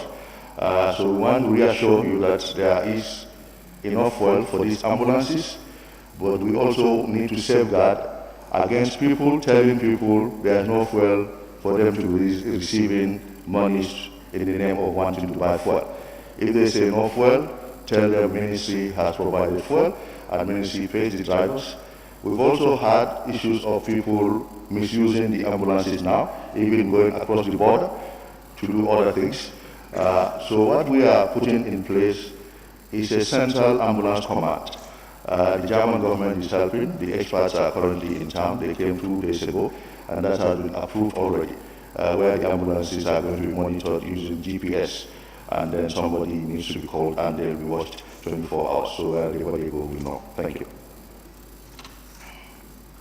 Any supplementary question? Member from Young West. Honorable Speaker, could the Honorable Minister explain to us their strategic plan with respect to health posts and health centers?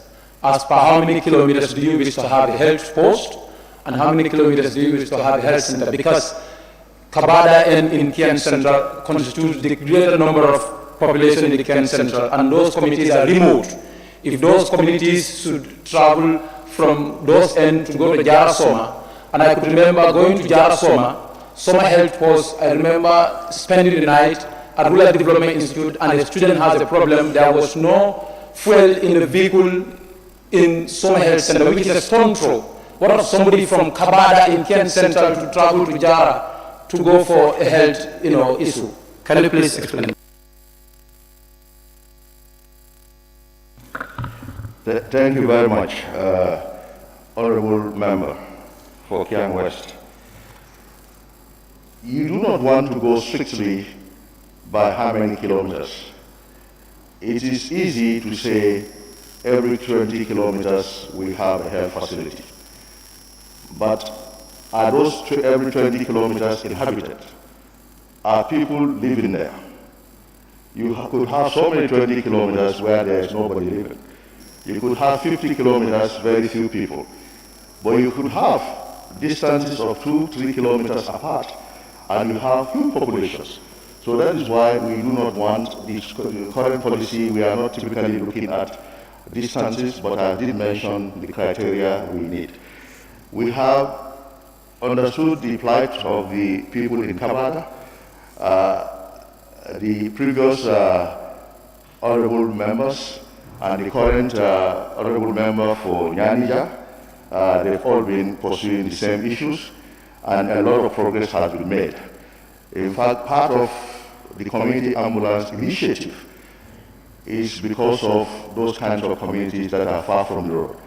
We travel those roads ourselves during the rains and during the dry season, and we know, so they are also getting some help posts. This list of 11, there are some for the Kabada region, to reassure you. I don't remember all the names offhand now, but and that is going to continue. Thank you. Honorable Member for Nyanija. Thank you very much, Honorable Speaker. My concern is related to the question because it is asking about Kian Central as a constituency, whether there is any plan to build a major health center. And then as far as I know, Kuina is a minor health center and is in Kian Central. But I want to ask the Honorable Minister, are there any other health posts within that constituency going make a reference to the Kabada end, because that is our main concern? Yes. I think Buduk is there. Sir, Buduk is in Kasmas. It's not in Gambia. Yes, I think, I don't remember, I don't want to speculate, but specifically, we looked at that and we specifically put some help posts in that region. But these things are not set in stone. If the needs continue to be there, we can re-strategize and look for more support and put it where it is needed. That's the essence of the interactions. Yeah, thank you. Honorable Member for Nyani. Thank you very much, Honorable Speaker, for giving me the floor. Honorable Minister, you made mention of upgrading Summer Health Center to a hospital. Could the Honorable Minister tell us if his ministry have any plans of upgrading Kuntaul Major Health Center to a hospital? Yes. Yes. So, thank you very much. For the Kuntaul, I think for Kuntaul we intend to strengthen it to be able to function effectively the way it is, without changing the nomenclature. Sometimes it's because they are unable to function the way they are. The name, a major health center should be able to do quite a lot, really, if everything is there. So we are trying to strengthen it, renovate it. It's part of the renovation plan. The theater is there, and then we are bringing in some doctors from Cuba specifically for the Kuntaul Major Health Center. Inshallah. Thank you. Honorable nominated member for Jawara. Thank you very much, Honorable Speaker. The question is of building of a major health center. Honorable Minister, how far have your ministry gone in the upgrading of our German clinic into a major health center? Hence, it's already in the pipeline. Please. Substantial question, Honorable Member. This time, Honorable Member for Basse. The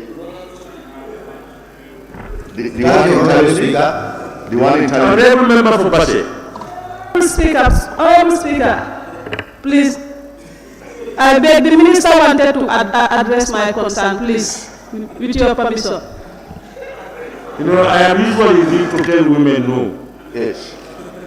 Thank you, Honorable Speaker. There is a facility in Thailand that's referred to as the German clinic.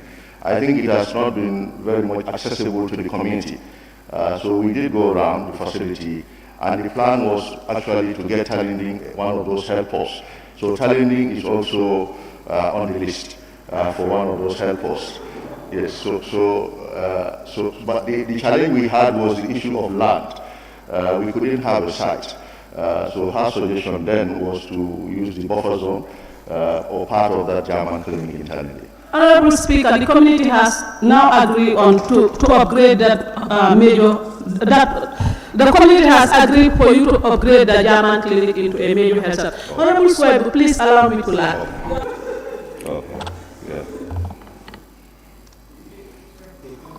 Now, I think the Honorable Minister has answered your question. Thank you. And I called upon the Honorable Member for Basse earlier. Thank you, Honorable Speaker. Honorable Minister, I want to know what is your standardization when it comes to health centers, major health centers, and hospitals. Because for Basse it's a concern, we don't know where we fall.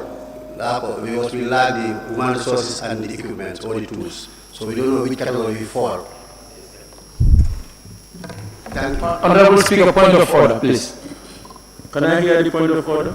It seems people want to capitalize on this as an opportunity to be asking. The question was about building of major health center in Kian Central. I am 100% with you. In Kian Central, so it's not about any other area. Honorable members, you see, I do leave certain questions because I know some people want to dribble to get what they want to get. But you all have the opportunity to ask direct questions to the ministers as regards specific issues. You can ask those questions. But our regulations and the questions posed to the ministers, your question must be related to the principal question. In the minister's submissions, in his answers, if he opens up for you to go inside, you can go inside. No problems. But we must make sure that happens, because otherwise, you are putting them in a funny position, or they must go back and do some homework and come and give you back the answer. Honorable Speaker, Honorable Speaker. Yes. Because the Honorable Minister opens because he was talking about health centers and many facilities. That's why. You are saying? But I said the question was open because he was talking about health centers and medical facilities. Health centers and medical health centers. That's why it's a question. No, when you open it, you only talk about health centers. I said standardization. What is the standardization of health centers and medical health facilities, medical facilities and health hospitals? Honorable member, I sincerely believe that the honorable minister will have to do a lot of references and other things to be able to learn the standardization and the basic ingredients. That has to be something you look into and then come and bring and give you the answer. You have already promoted the minister, he said some of issues of his ministry, and I believe whilst he's standing, we can answer that question. On the regulation itself. Thank you. Thank you. Honourable Speaker, may I observe, please? Honourable members. Honourable Speaker. Last lot for. Honourable Speaker, may I observe, please? Who member for Sabak? Olindu. Yes. Where? Okay. Yes. Honourable Speaker, as a matter of procedure, any member who is, taking the floor on a point of order must be able to, take the National Assembly to the relevant clauses of the standing order. Otherwise, it becomes your responsibility as Speaker to either admit the question or not, but not a member standing on a point of order and just making suggestions or referring without referencing a particular clause of the standing order. Yeah, that is true. So most times people come out with relevant sections. It is only when probably it is common knowledge. Like I know that it is wrong and some of us know that it is wrong, we may not ask for the standing, but that's the usual process. And we should all know that, please. Honorable members, we now move to question number 091 of 2022, Honorable Member for Sami. Thank you very much, Honorable Speaker, for giving me the floor. Honorable Speaker, could the Honorable Minister for Health inform this August Assembly the reason behind the shortages of essential drugs at health centers?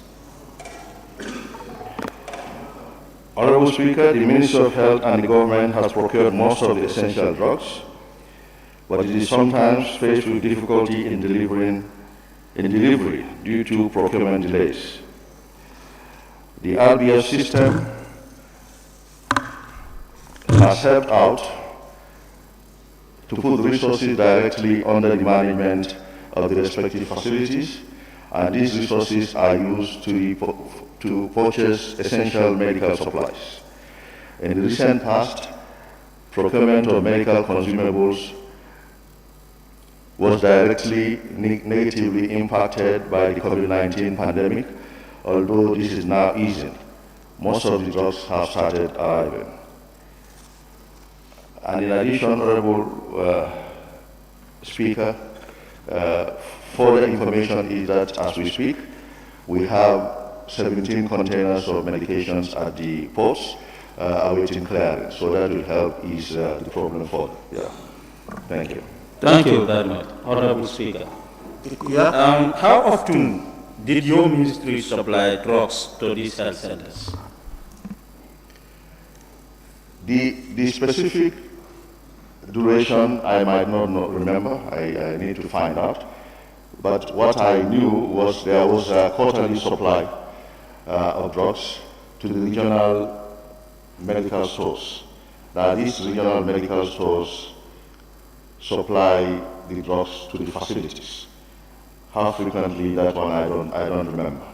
But the central medical stores, and we are strengthening that system. We recently got in 2 trucks in that line from the World Bank to ensure that happens. Now, the challenge is sometimes the drugs are in the regional store and they are not in the health facility. Those are administrative things at the facility levels that with good monitoring that will be taken care of. An example was we went to Janjambure Health Facility. They didn't have certain drugs, but I had I visited the regional store in Bansa, and they had the drugs. I went to Janjambure, there are no drugs because they didn't request for them. So sometimes those are the challenges. Thank you. Thank you. Honorable Speaker, did your ministry supply all the drugs to these health centers that they requested for?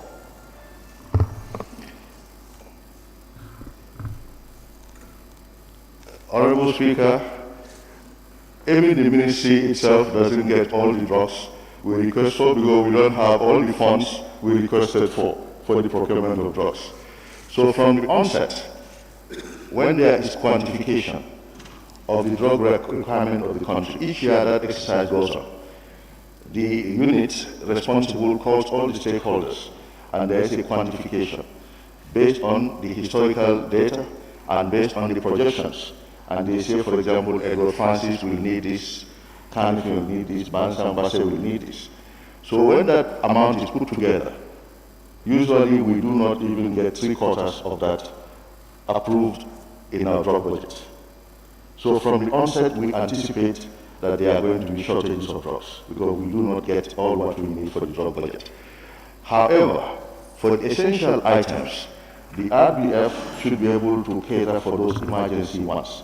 So the facilities should not be able to tell, or should not be telling us that they don't have syringes, they don't have those basic things because they have funds to be able to do that locally. The essence is to empower the communities and the VDCs so that they have, is part of the decentralization process that World Bank and government itself is advocating. So these funds are paid to them, and we will make it aware to you so that you can also do some oversight over there if they are given these funds. That will support our system. We do monitoring, but it's not so easy. But your support is also solicited for that. Thank you. Honorable Member for Nyamina West. Thank you, Mr. Speaker. Honorable Minister, you did mention about monitoring. To ensure monitoring and control, does your ministry have plans to put on, install CCTV cameras on stores in major hospitals and regional stores where you store these drugs, so as to ensure minimize loss and shortages of these essential drugs? Thank you. Thank you very much. We didn't have such plans, but it's a good idea that we will look at. What we had is a logistic management system, electronic logistic management system that Global Fund is funding, and they've approved it, and I think the tenders had already been circulated and winners selected, if I remember well. What that will do is it will monitor who consumed amoxicillin in a facility all the way in Yamina West or all the way in Banjul or Basse. So that way, tablets of paracetamol shouldn't disappear because where they went to will all be in the system. Who prescribed the paracetamol? To whom was it given? It will all be there. So that way, leakages will be a thing of the past. That is how we are looking at that. Yeah, thank you. Member for Upper Fulham West.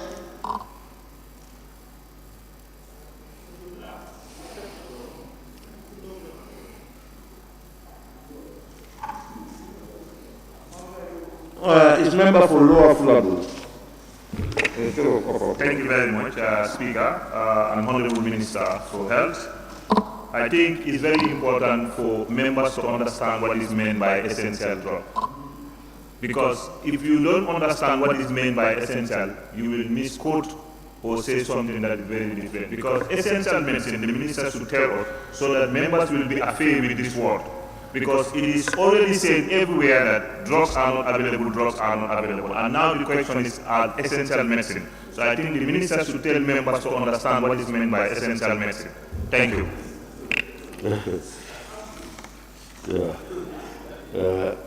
So thank you very much. Essential medicines, as the name typically implies, those are medicines that are needed to ensure that most of the routine ailments are cured.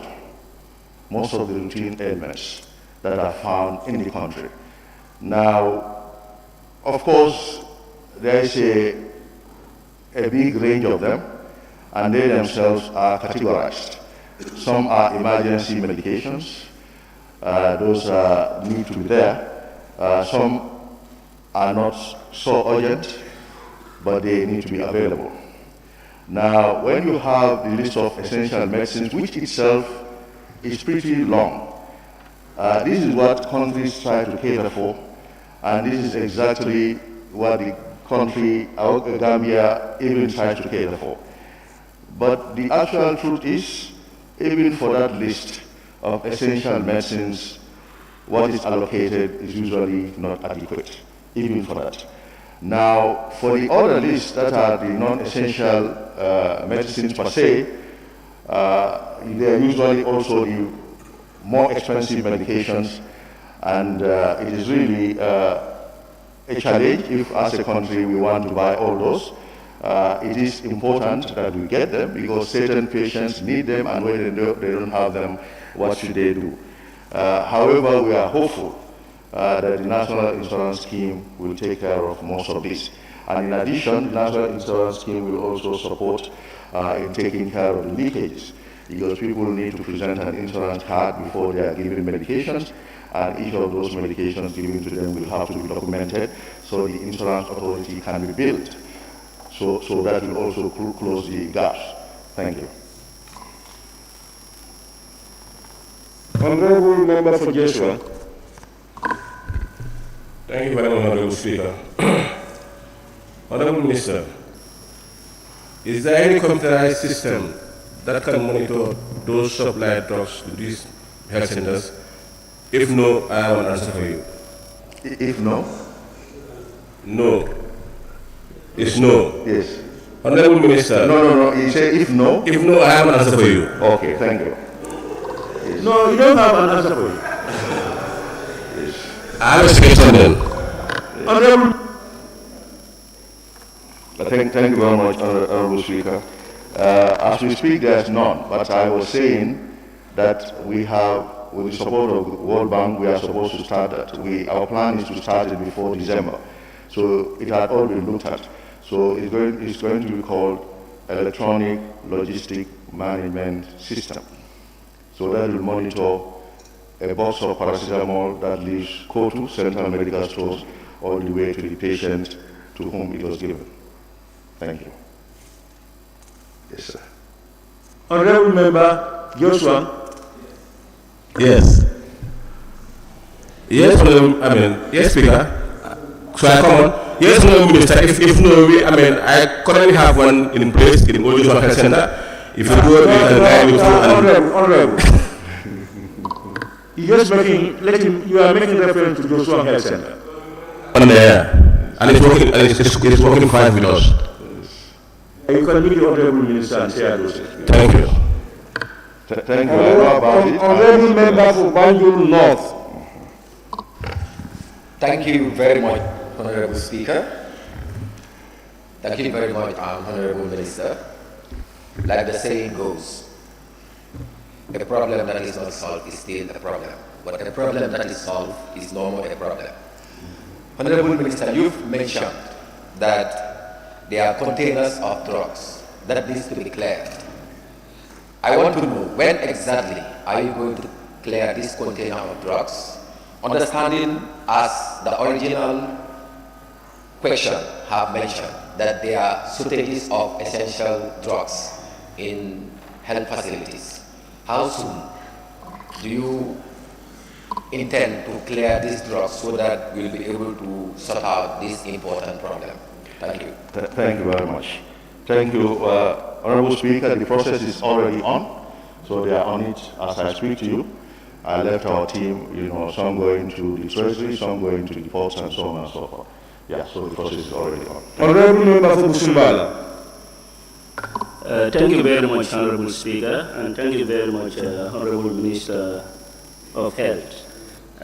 My question is, we understand when it comes to drug issues, pharmacists also played a greater role in complementing your ministry effort. But we also understand most of the pharmacies are owned by your doctors working under that very ministry. How so are we that some of these drugs will not be, will not find themselves in some of these pharmacies illegally? How so are we? Thank you very much. I'm not sure many of, or all of them, or maybe you say some, are run by people in the health facilities. Probably true. But that doesn't give them the right to steal. So if anybody takes drugs from the health facility, illegally stealing, so the laws will take action on the person. So it is stealing. Stealing is stealing anywhere, whether it's from hospital or from anywhere else, right? So to ensure that, but many of those people are also not responsible for the drugs per se directly. The drugs are usually in the pharmacy, and then they are supplied to the patients directly, or some ward stock is supplied to the wards. I don't expect anybody to be taking ward stock to go and put up a whole pharmacy from the little that is given to the wards every now and then. But nonetheless, we will continue to monitor. But these strategies that we put in, which we mentioned to you, will help curb all that. This health insurance and the logistic management system will help us to stop all those. So they have a lot of other benefits. Yeah. Thank you very much. One other thing, sorry. Honorable, Yeah. yes, who is talking? Yeah. Mr. Yes? Yes, I wanted to say one other thing we've now said is that we've asked our people, the packages of the ministry that belong to the government and the people of this country to have a little Gambia flag at the edge of districts for identification, so that if we see, we know this belongs to the government. Yes, yes, thank you. Honorable members, question number 092 of 2022 by the Honorable Member for Woolly West. Thank you very much, Honorable Speaker. Could the Honorable Minister of Health inform this August Assembly what the Ministry's plans are to improve the management as well as augment the personnel at the Yoruba Health Center? Thank you very much. Honorable Speaker, the Ministry of Health is currently reviewing and planning for expansion of health facilities across the country, as well as augmenting the staff complement in a bid to improve service delivery. We are training more nurses at both the Community Health Nurses School in Masakonko and the State Enrolled Nurses Nursing School that is in Bansa. Thank you. Any supplementary? Honorable Member? Yes, Honorable Minister, by looking at the health facility at Yoruba, in those days, we used to have sort of operations and so on, and then Bajakuna and Diabu used to bring their referrals to that health facility. But today, if you look at the health facility, I think, as I used to say, a correct pharmacy is better than the health facility as of now. What plans have you make sure all those problems are settled? Yeah, thank you. So the health system strengthening is a process. The process has started. It is going all across the length and breadth of the country. So the facility in Yoruba is also going to be renovated. We are training more and more people. More and more equipment are going to be procured. The health insurance is coming. So in so doing, eventually all those facilities will be strengthened.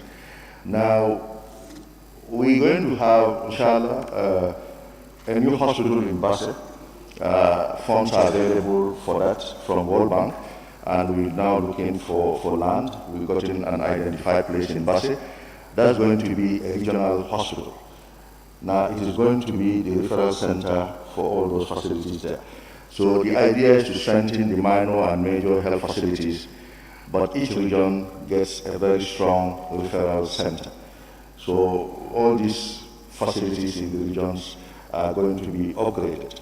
So our plan is to have Basse as the Upper River Regional Hospital, Bansang Central River Regional, Mansakonko, Soma, Lower River Regional, and so on, coming to Guyam, Western 2, and so on, and become a Western 1.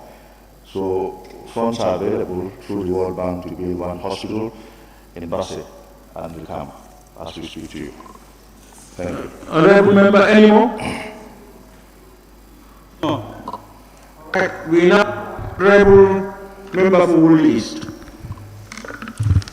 Thank you very much, Honorable Speaker. Thank you very much, Honorable Minister. Honorable Speaker, there are many enthusiastic philanthropists in the province, associations supporting health centers, etc., including Yoruba.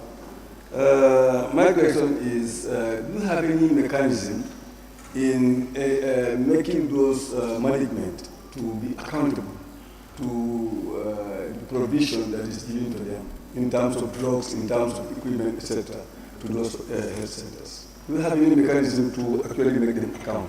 You mean the philanthropists? Put them to account. The philanthropists? Yes. What they provided to the health centers, because we provide a lot of medicine and so on to them. Yes. So do you have any mechanism to actually control or account, make them account to them directly from the office? But what about the other things that are provided by other people? Do you understand my question? Yes, I do. Yeah. Thank you. Honorable Speaker, I think we need to sensitize them, the philanthropists themselves. Because as you rightly mentioned, sometimes they donate directly to the facilities. Sometimes they give it to the person in charge. And sometimes no records are kept.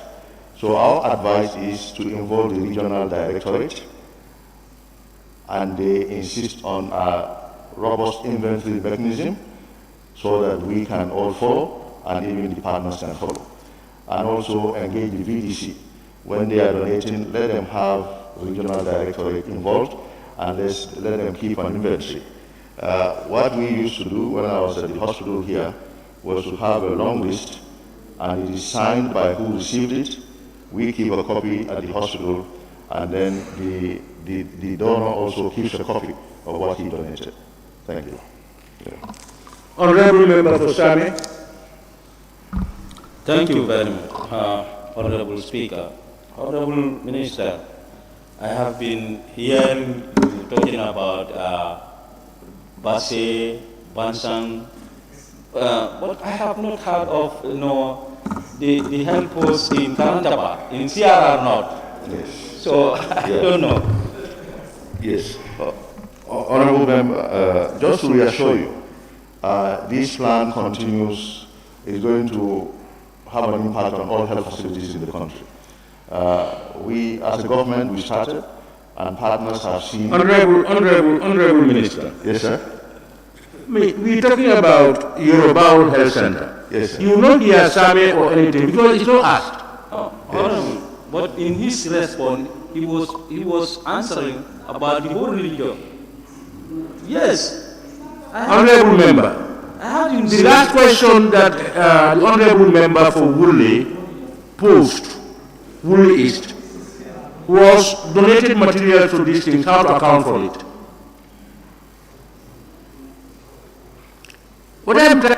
Honorable Member, you have the right to ask questions about your own area and specifically what you need.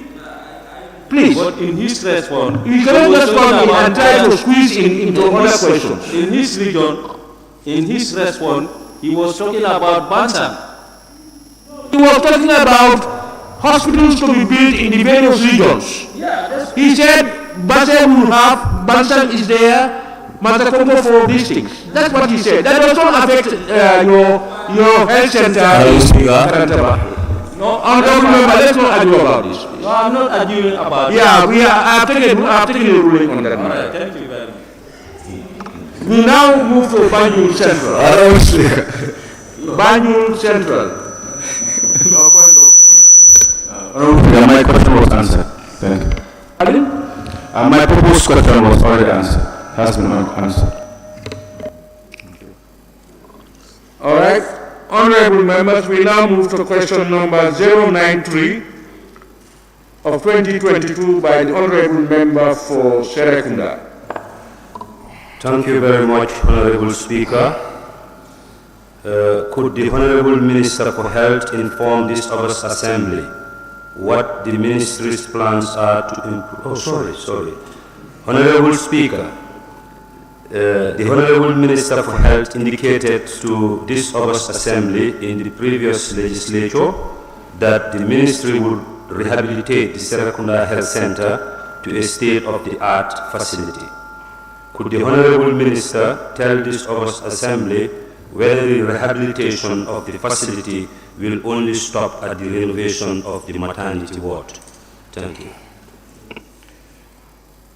Honorable Speaker, the Minister of Health will continue the rehabilitation work commenced on the Serekunda Health Center when resources are available, as the phase that was worked on was the maternity site and was funded by UNFPA. The total rehabilitation of the Serekunda Health Center is very high on our priority list. Thank you very much. Honorable Member of Serekunda, any supplementary? No. Yeah. In the Minister's submission in answering some questions, he indicated that most of all the health centers in the country will be rehabilitated to standard.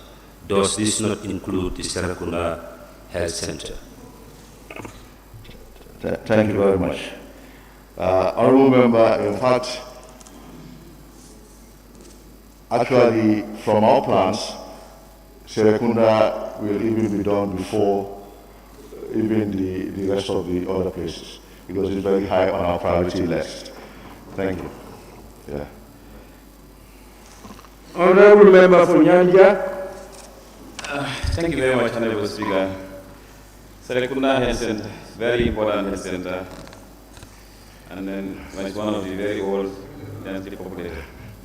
Honorable Minister, if there is any facility that should be renovated or even be relocated right now, it should be Serekunda Health Center because of the location. So I don't know, is your minister thinking in that direction regarding the infrastructure that is presently there and the access to the facility? These are two fundamental things that are definitely affecting the people working there, especially your staff. So it's a concern. So I don't know what will you recommend in that regard. Thank you. Yeah.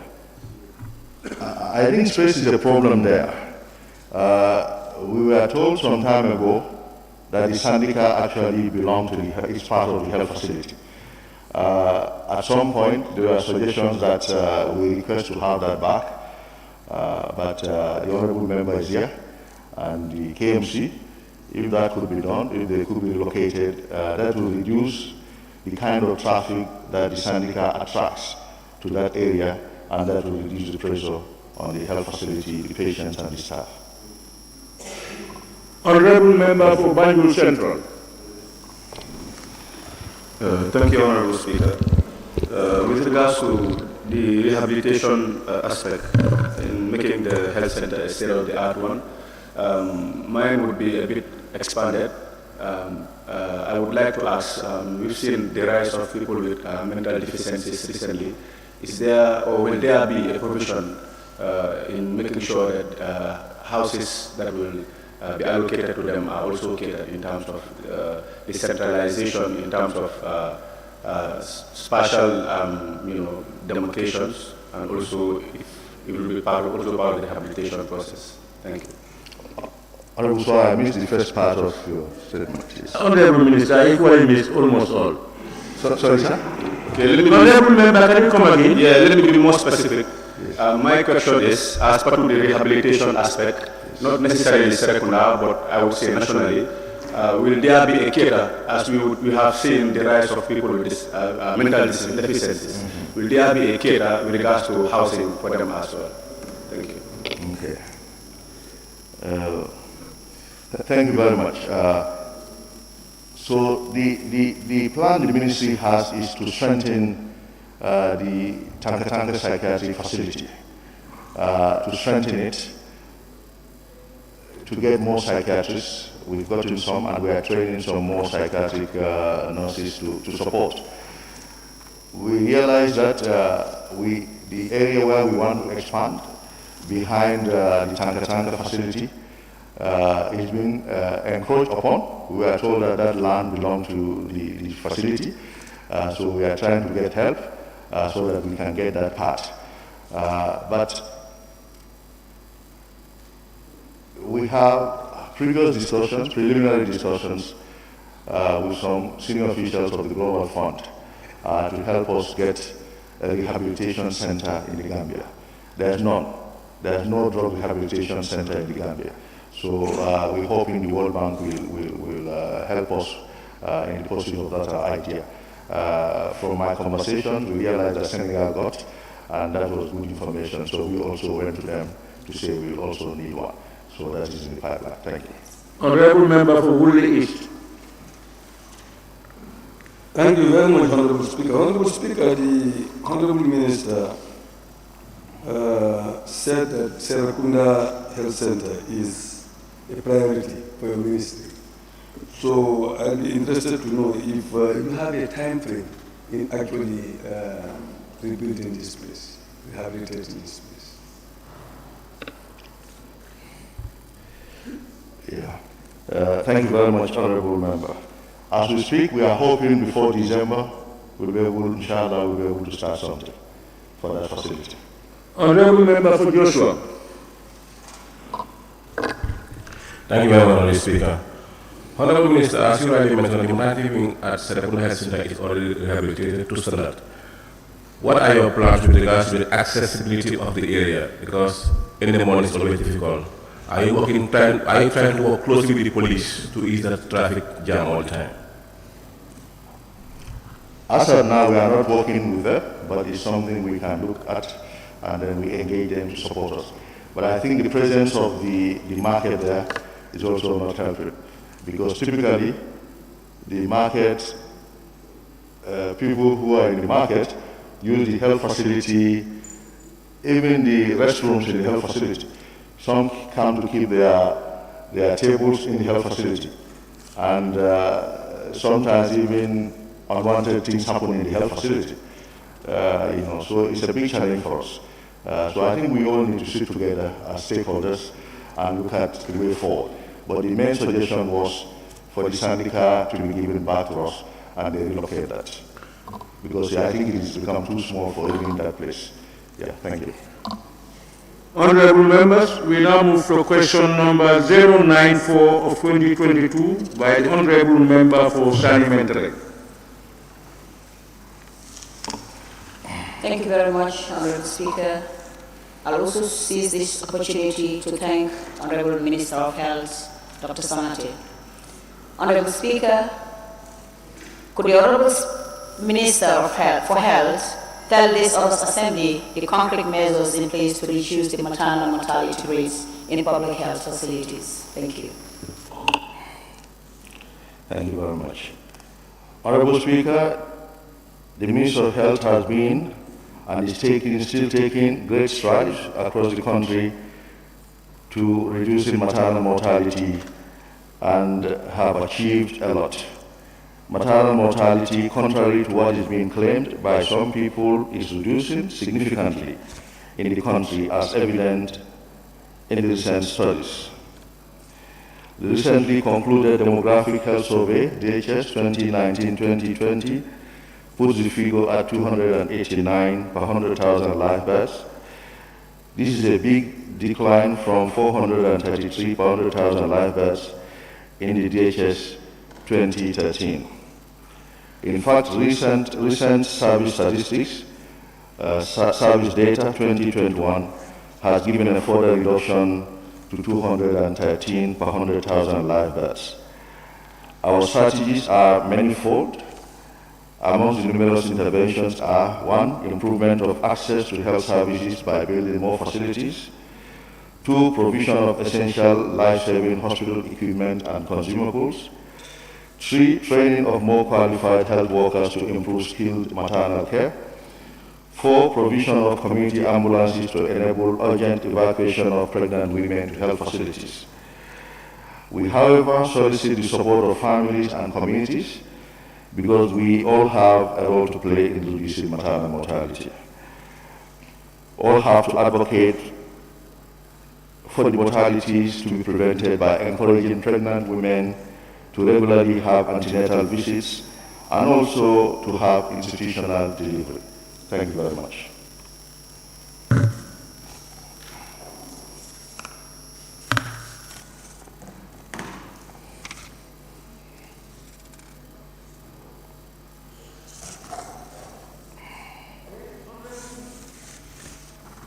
Honorable Member of Parliament, no supplementary? Of course I have. Honorable Speaker, could the ministry or the minister tell this noble assembly how frequent does his ministry, particularly himself as a minister, pays visits to health facilities across the country, so as to understand or have more idea of what exactly could be the cause of maternal mortality? Thank you.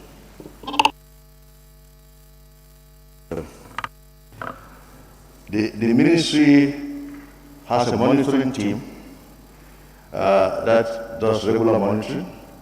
We have a decentralized structure. We have regional directorates in all the regions, and they have monitoring teams. We have central monitoring teams, and we have the minister and his team going to the provinces as frequently as possible. And I think, Honorable Member, you can see from the way we talk about each facility, that means we've been going to the facilities and we know the facilities in total. There's hardly any facility here that we cannot even sketch out for you on a piece of paper, because we know the internal operations of most of the facilities in the country.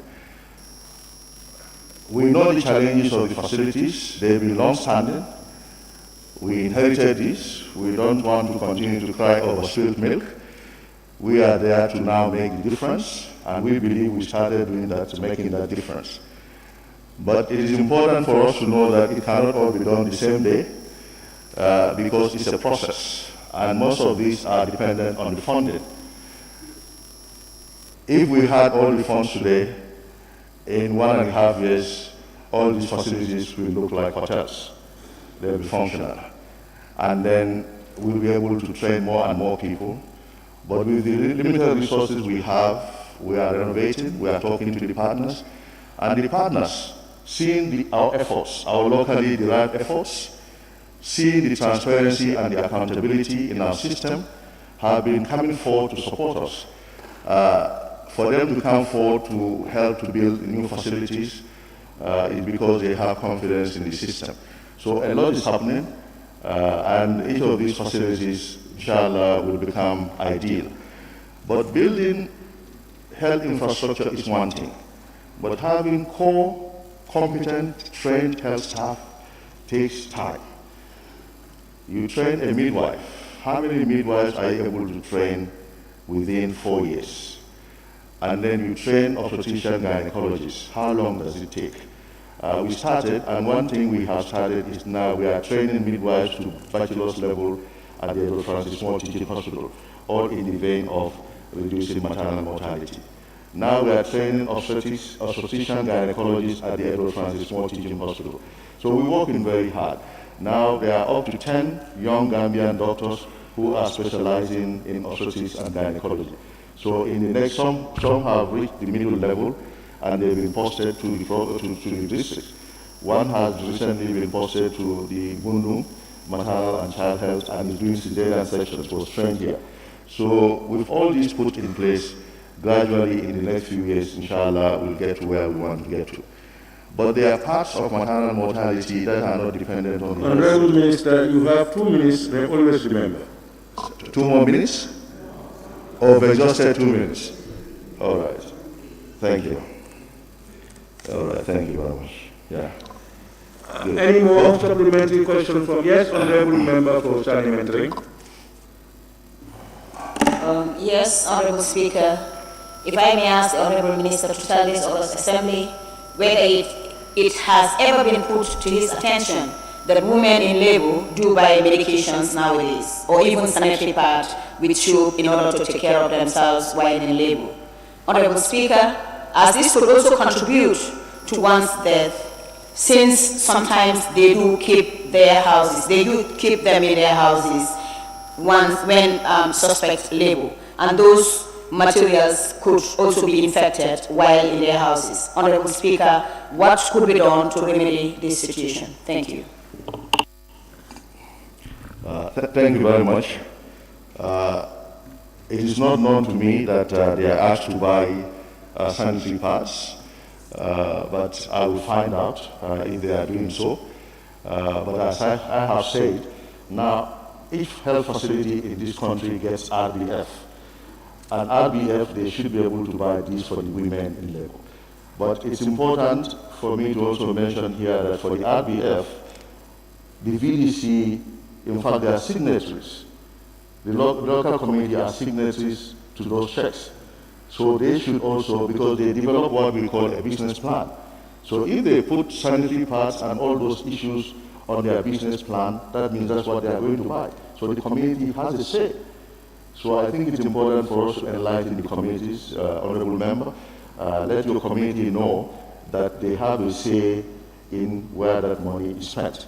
If they think the issue of the women sanitary pads and related issues is their priority, let them buy. The facility can buy that, even without the ministry even intervening. And the facilities under your constituency, the list is here, how much they get. You can also support the local community to ensure that is done. Thank you. Member for Kiang West. Honorable Speaker, in Honorable Minister's response to the question asked concerning maternal mortality rate, you've cited statistics, and in that statistics from 2013 to date, it seems there is registration of reduction in the maternal mortality rate. Could you tell me, in that little found in the statistics, which region is more vulnerable and the intervention of the ministry to mitigate the situation? Thank you very much. Okay. Thank you very much. Now, when you look at most of the statistics, you find them more in the Greater Banjul area and also in Western 1 and 2 because they have a bigger population. But also because the main referral center is in the Edward Francis Small Teaching Hospital. Some time ago, looking at the service data, we realized that North Bank East has a high number, and then various factors were attributed to that. Now, factors that contribute to maternal mortality, mainly blood loss. Blood loss, of course, we know many of these women from the onset have what we call anemia. Their blood level is already low.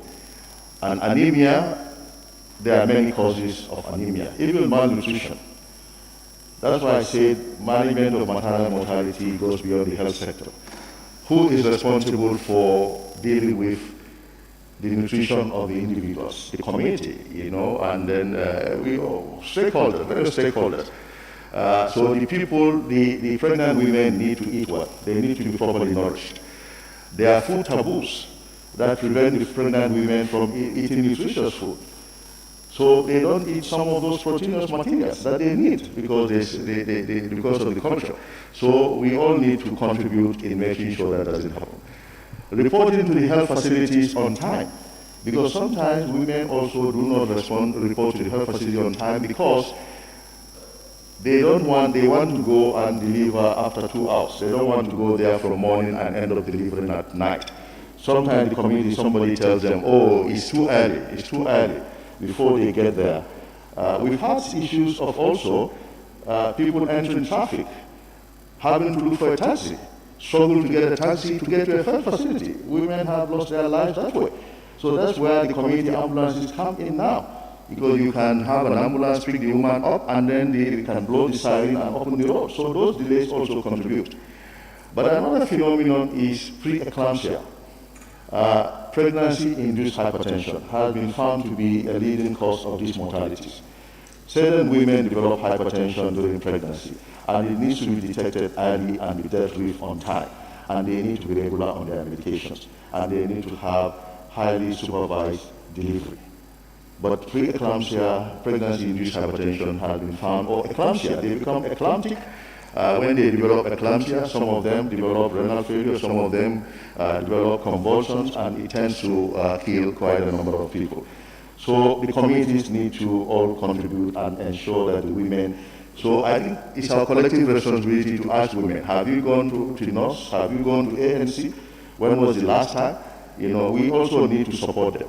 And sometimes the medication given to them, some women say they make them vomit, they give them funny tests. They don't drink them and we don't know. So, and also blood donation. People need to donate blood. We have seen a woman who... Honorable Minister, let me remind you, yes, 2 minutes. Okay. Response to... I'll just say this one. A woman passed away, even because of bleeding. Even the husband refused to donate blood because the husband's mother said if he donated blood, he was going to be weak. So the husband didn't donate, and the woman died. So we have serious issues like that. So it's a community thing, and the TABA issue keeps on coming. TABA is a big problem. It's a big problem, Honorable Speaker. Even young ladies are using it now. And it causes stricture, it causes burns in that place, and then, it can cause tears during delivery, it can cause, it can cause infections, and then because there are strictures in that place, so when the baby wants to come, it could tear the place, and then they end up bleeding. So TABA, we need to all advocate against this TABA. It's causing a big problem for us. Yeah.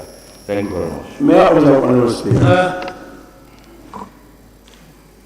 Honorable Speaker, yes, who is speaking? Member for Wasan. Can you, Honorable Minister, can you kindly differentiate what this TABA is? Is it the one that they normally smoke or... Honorable Member. I don't know it. Honorable Member. Are you asking a supplementary question? No, I want Honorable Member. I want the Honorable Minister to clarify Are this. you asking a supplementary question? No, I want the... They don't ask any question. No, I'm trying to clarify. Honorable, you are either going to ask a supplementary question or you sit down. Okay, so supplementary question. Now, can you take your turn now? You are the 5th person. Thank you. Thank you, Honorable Speaker, for giving the floor. Honorable Minister, can't you differentiate the meaning of TABA? Because a layman on the street, I don't know what is TABA. I thought it's TABA that they normally smoke from the shops or... Tell us what is TABA means. Thank you very much. Honorable Member, TABA was also not known to me until I started seeing the problems caused by it. I think it's a combination of many things that is said to come from other countries, and sometimes it's made here locally. I think it has some stimulants. Probably the tobacco is there and other things that it acts as a stimulant that some I'm told some women use. It gives us a sensation of comfort, we are told. And then, so some people get addicted to it. But because it is itself not sterile, because it's not sterile, it can cause infections, it can come with germs. In the process, it can irritate the mucosal lining and also cause scarification. A place that's supposed to be smooth becomes firm and stiff, and then difficult to expand when the need for expansion arises. So this is the problem, and we are told it is widely used in this country.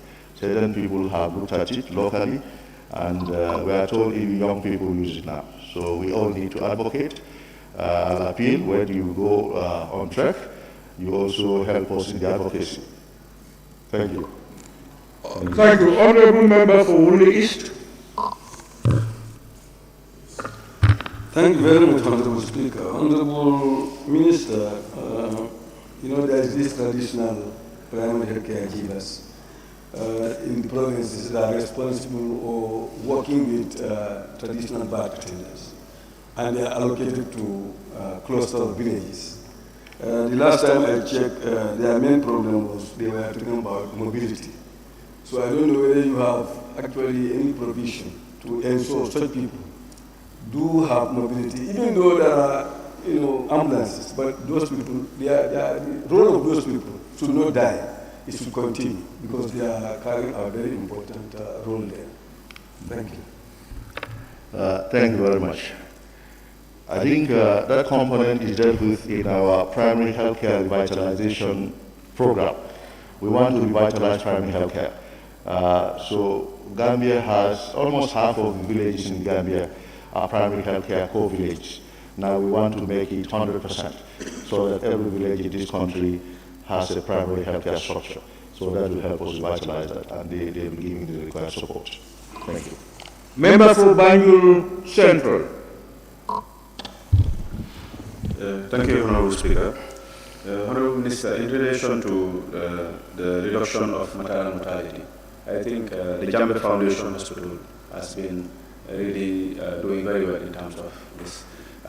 I would like to ask if there are any best practices that might be learned from them in relation to other health centers or hospitals. Thank you. Yeah, thank you very much. Thank you for that acknowledgement. They're doing very well. And coincidentally, just yesterday, we were discussing the issue of expanding their strategies to other facilities, so the best practices. Yeah, so part of it is early antenatal care and dedicated staff, because whatever you do, the staff have to be dedicated. That is very important. And strengthening, they have quite a number of skilled midwives, and also they have quite a few doctors, but with skilled midwives and the doctors, but also the education bit of the patient, the sensitization. When they talk to them, they teach them, they train them. Everybody wants to give birth to a healthy baby, the mother and baby healthy. So at the induction, when they come, they give them the health education. So we intend to expand that as you suggested. Thank you. Honorable Member for Tumana. Thank you very much, Honorable Speaker. I want to ask the Honorable Minister whether there is going to be some trainings for the village health workers and CBCs with respect to the mortality, to control the mortality rate in the country, because you talk of giving training to your personalities, whether this is going to cover the village health workers. Thank you. Thank you. So in the primary health care revitalization, we want to go back to the villages and ensure each village has a structure. And one of the strategies we want to have now is we want to have, inshallah, health champions. So when we have mother and infant health champion, each village will have one. We will contact the village to identify someone, malaria champion, so each village will have that. So you see, when you empower them, you give them that responsibility, they will take it seriously and they will support government in achieving our goals. So that is what we are going to do soon. Yeah. Thank you very much, honorable members. Let me, on your behalf, thank the Honorable Minister of Health for ably answering your oral questions and even going beyond. And to all of you who have asked questions, both principal and supplementary. Honorable member, I think we can release the Honorable Minister. Honorable members, it is 13:55 almost. Options we can do is to break off before we start with the next minister, to break off for lunch and the prayers, or if you choose to and you're still strong, we can continue.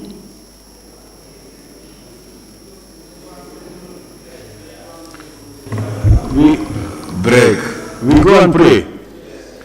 Honorable members, my problem actually is we will agree on a time and then we will come 1 hour above that time. Yesterday we agreed at 2:30, we were here by 3:30. Can we all try, this time we are going to make it an hour.